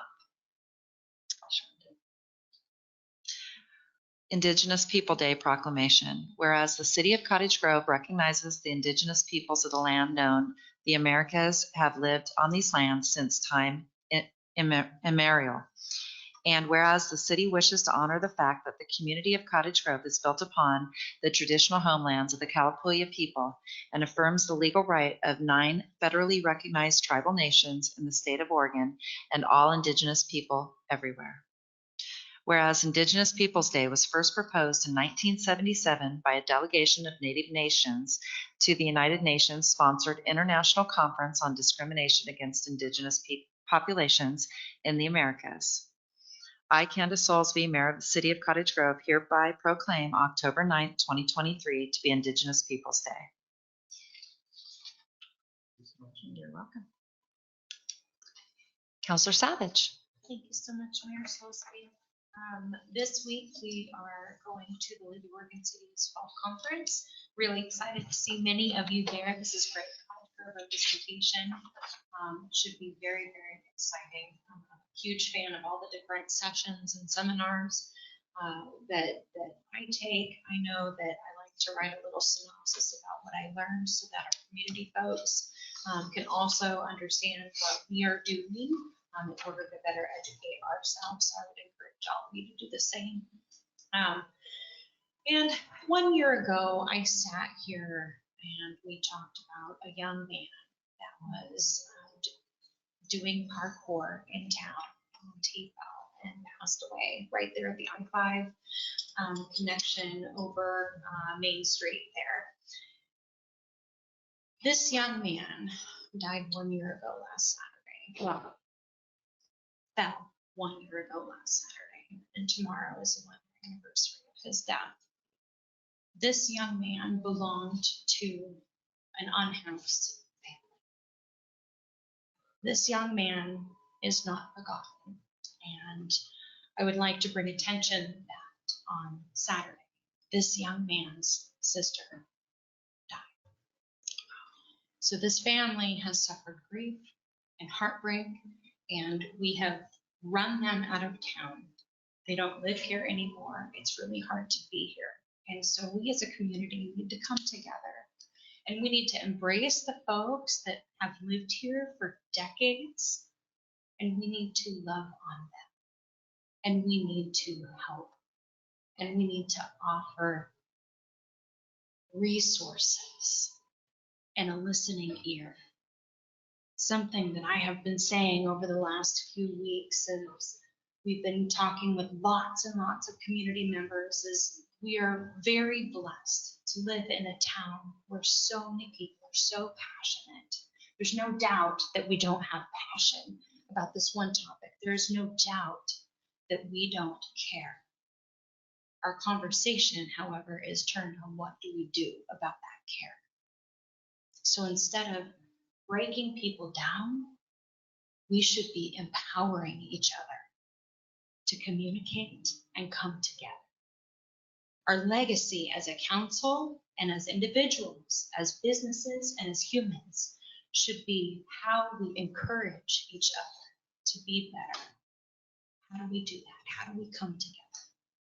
We can view the same thing and we can see it differently. If I were to hold this piece of paper up and take a flashlight on one side, it's going to reflect a nice big rectangle. But if I turned it around and put that flashlight down, it's going to have a completely different shadow. You can see the same thing at 2 different ways and see something completely different. That doesn't make anybody wrong. So let's come together. Let's embrace our community. Let's empower each other. Thanks. Anyone else?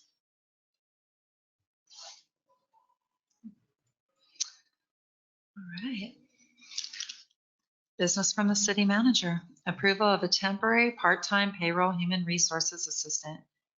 Staff report by the city manager, David Klein. Okay, so thank you, Mayor and members of council. You have in your packet a report that's been prepared and a dollar amount. We talked about this a bit on Friday, asking that the council approve on behalf of our process, for the research process, the retention of well, the allocation of the funding, 36,000 and change, for the purposes of providing human resource assistance to our human resource professional. We are now down, I believe we are in the process of trying to fill 10 vacancies within the city. As you're aware, that's a substantial percentage of our total city human resource population. So much of this work should be done concurrently rather than consecutively, but obviously it's very difficult for one person.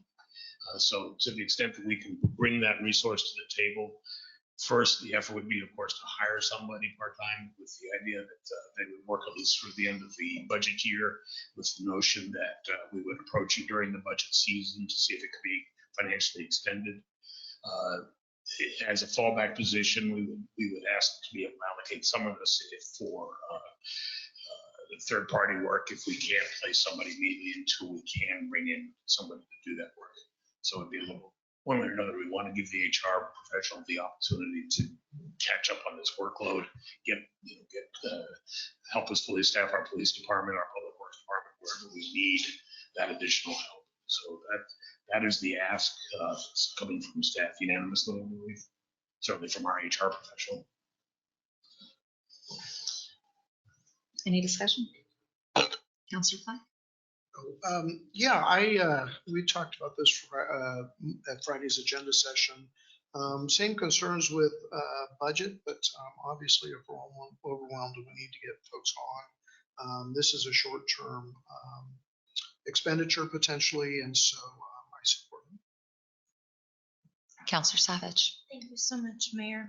I agree with you, Councilor Black. I think that we need this, but side note and caveat, I don't want, as our finance department is hurting for needing more people, can we by chance get a red light, yellow light scale-ish that kind of gives us a little bit of direction? I mean, we've had that in the past. I don't want to put more work on Ms. Lycan's plate, but that may help give us a guide, and I don't know if that can be prepared in the next couple of weeks for maybe not the next one, but the one after that.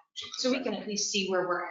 So come back to you with a better understanding of our financial position. Is that what I'm hearing?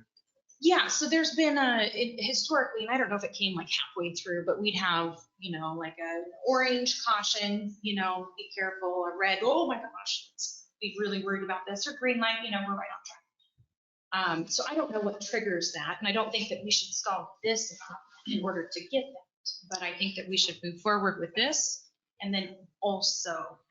I think you'll be seeing that work coming through shortly. Yeah, great. The finance director and myself having that conversation. Perfect. Thank you. Councilor Urban? Thank you, Mayor. These positions that are open, these are budgeted positions currently that are not being filled, correct? So the money is not being expended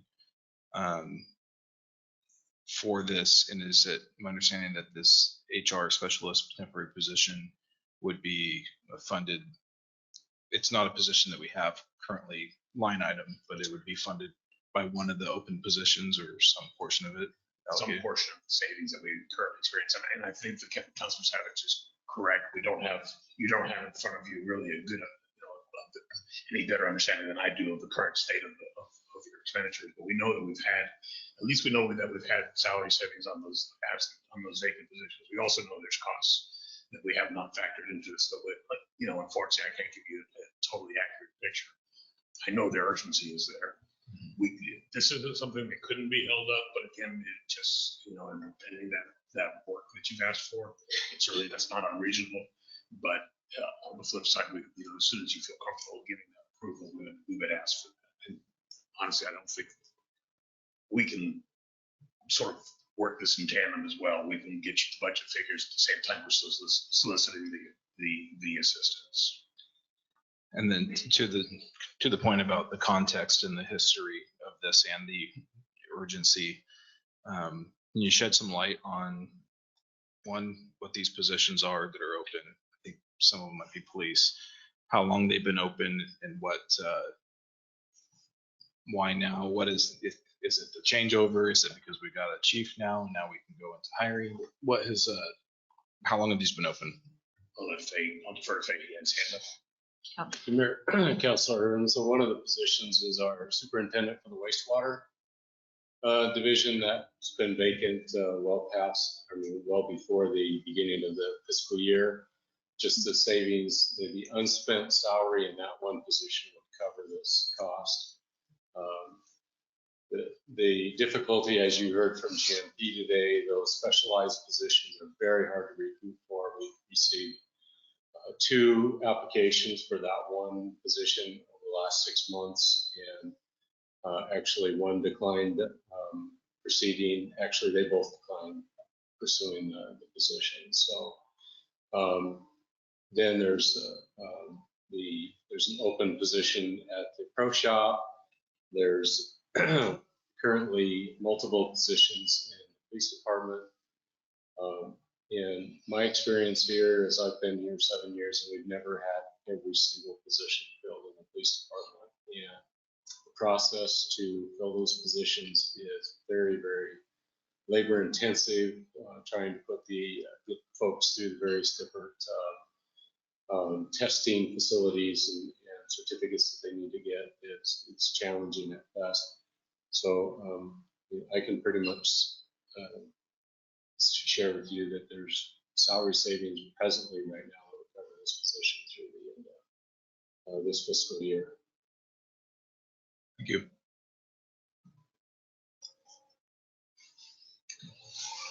Councillor Fleck. Madam Mayor, I move that the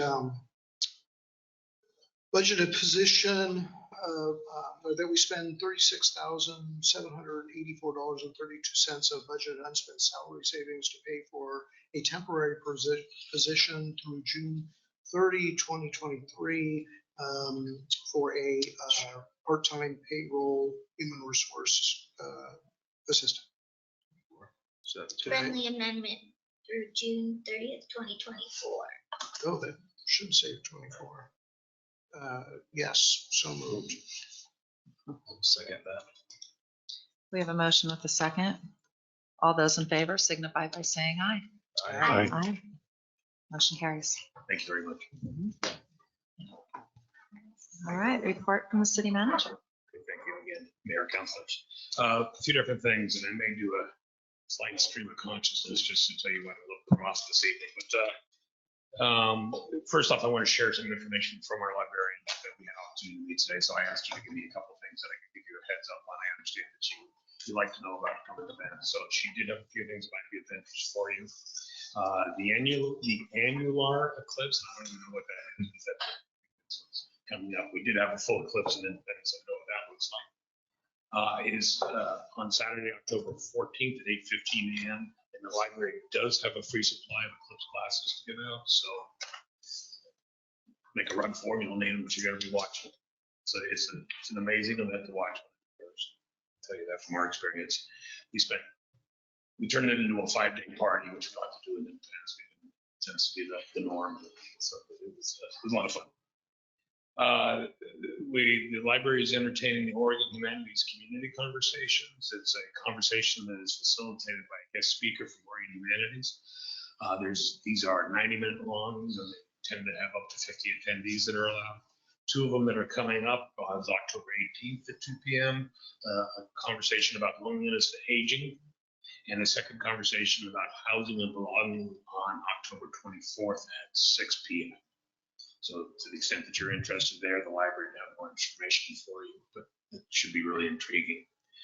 On November 17th at 6:30, the representative from the Grand Ronde will be here. The Singing Creek Educational Center is doing Acorn Circle. It's a program that teaches children about Native American culture. Time for this announcement tonight because of Indigenous Peoples Day. So that's on November 17th at 6:30 again. Dietrich Peters is a presenter, and he's a member of the tribe born in Dallas, Oregon. And then finally, in honor of the month, we also have 2 not so spooky movie matinees this month. Young Frankenstein, October 13th, a couple days from now, 3 p.m. And Hocus Pocus, October 27th at 3 p.m. Admission's free, popcorn's available, free. So that's from our librarian. Several things from me, not a lot. I've been primarily busy getting to know your communities. I've been around it several times, both Faye Stewart and the chief have given me a couple of drive-throughs, so it's had different perspectives each time. I got to learn more about wastewater from Faye than I did from the chief. Quite a bit about wastewater from Faye and the chief. The golf course is fascinating. I love what you guys have done there. So anyway, it's been quite the tour. Some of you have already had, I don't know if that's an opportunity or the duty or whatever it is to meet with me privately. I'm hoping to have a one-on-one with everybody just to get to know you each a little better, and I've enjoyed that. I hope I haven't dragged out the time for you too long, but I look forward to meeting the rest of you to the extent that you have the time available and wish to get on the calendar. And I'm happy to come to you as well as you are. You're welcome to come to me the way you want to do that. I'm also setting aside similar time with staff to get to know them. So it's been for me, it's been mostly an opportunity to meet and learn about your community, and probably a little less engaged in hands-on work than so much learning about what's going on. So I don't have a lot of substantive material to report on. We have met as a staff once. Working last week was a little short staff. Tomorrow will be our first full staff and be an opportunity to reflect on what you have given me here today. That's just from the council meeting. I do want to circle back on a couple comments I just heard. So I don't know whether council rules is something that as a council you want me to find out a little more about and bring back to council some draft for consideration. I actually sent our city recorder this week the draft and the agenda item and the draft Word document, so she has that available. Okay, so we will produce that. I don't have around time for you yet, but we will produce something for your consideration in short order before I'm gone. With respect to the comment that you made about pallet shelters and community sharing, I know we have this one-on-one scheduled here shortly. I'd like to learn a little more about you before I ask the council what their approach is. So if that's okay. I think your question, Councilor, on the proclamation was answered by the mayor, so there's no follow-up needed there. So I don't know if I picked up anything else I needed following up from my comments. Councilors? Councilor Meredith. Yes, I just wanted to add on the council rules. In preparation for that, we received a number of documents, right? Was that not correct? The samples of other councils, some publications. So we did have that. You've done some groundwork. We received that, and then we got it kind of got dropped. So that we did receive some materials I think find and bring to our meetings so you can see what we have. Okay, so I think what you're suggesting to me is do my homework so I don't waste your time.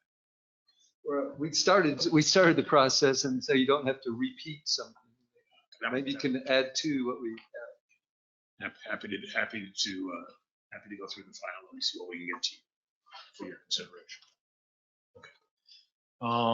Let's see. So beyond that, I had the pleasure of meeting with Cameron on my right here on KNND this morning. If you tune to Facebook, you'll have more than an hour of my voice to listen to again. This tends to be a stream of consciousness, so I'm not sure if I foot in there with my mouth. I'll let you be the deciding factor on that. Thank you, sir. I'll pay you later for that comment. I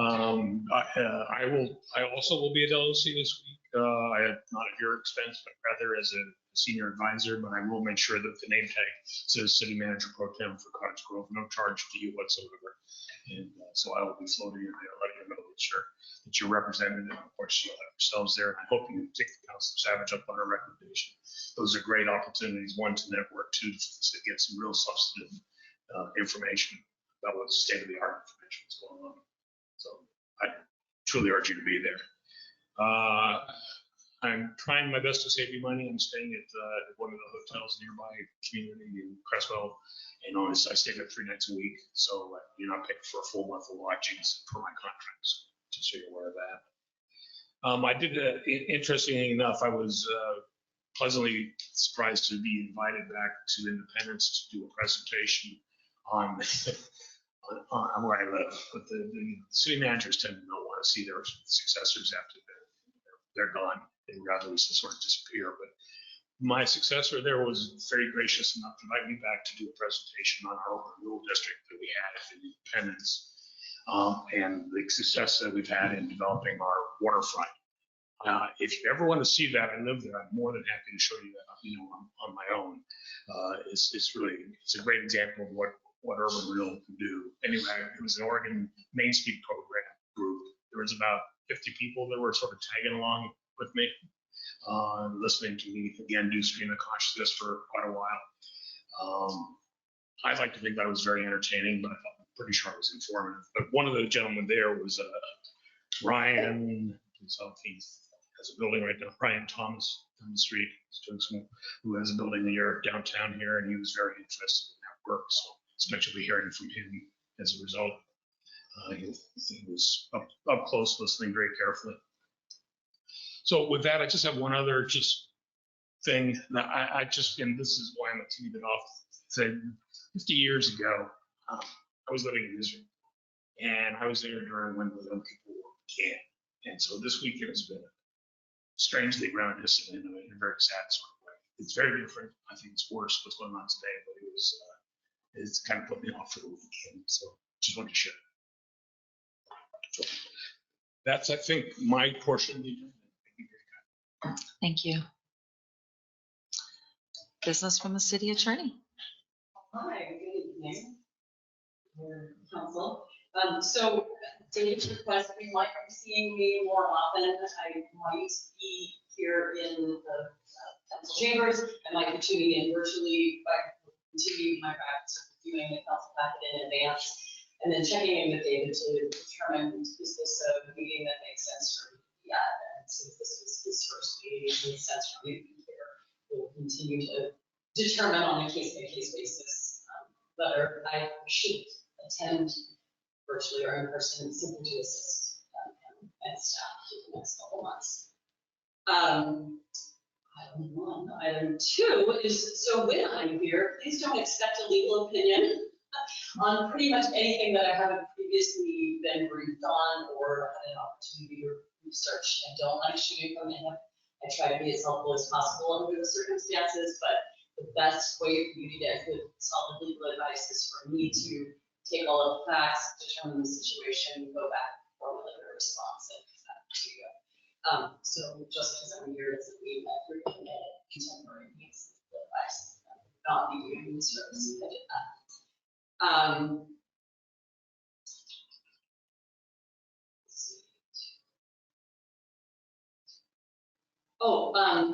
Kind of along those lines, I am able to take direction from the full council or the city mayor.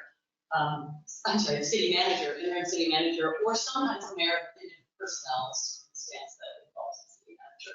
But I just kind of wanted to clarify that chain of command so that just as I'm hearing the councilors looking at me or talking to me and saying, we do X, Y, and Z, I wouldn't respond. I wouldn't spend city resources on that one councilor's request, even though we're here in the open session, unless I later receive direction from the city manager or the full council or majority of the council said, oh yeah, we would like to have a question answered. So just because I'm more accessible potentially doesn't mean that I'll be doing work off in charging the city for that. I can't tell you how pleased I am that you have David Klein as your interim city manager. I started my legal career basically working with David in Junction City. We worked closely in Independence as the city attorney for both of those cities. And I continue to be, but I was serving then as city manager. And it's been a joy, and I'm just really excited for you to have his expertise during this kind of critical bridge that you find yourself on. So good luck. I was going to say, and no one expected, this is just more reassurance for every job you did. And thank you for the opportunity to let me work with David again. We'll be revisiting the council rules. I did hear that was a general council consensus direction to the interim city manager, and I was part of that process before, so I can help you find out what those materials were that were previously presented, and our menus will on that as well. But I won't do anything besides that unless and until so directed. That's all. Thanks so much. You mentioned that you would provide an assistance of official. So if you do have a conflict question that doesn't come up in the context of a meeting like tonight's, if you know about it, flag that in advance, talk to the city manager. Usually the city manager is able to answer and help you with guidance, but if it is needed to come to me, sort of the gateway to be able to do that. And always where the government commission is available and respond. Also, they must have advice over the phone and written assistance. And speak to each of you as public officials. I feel like it is a true joy if I have to carry with your signature. Return that or business. You're fortunate.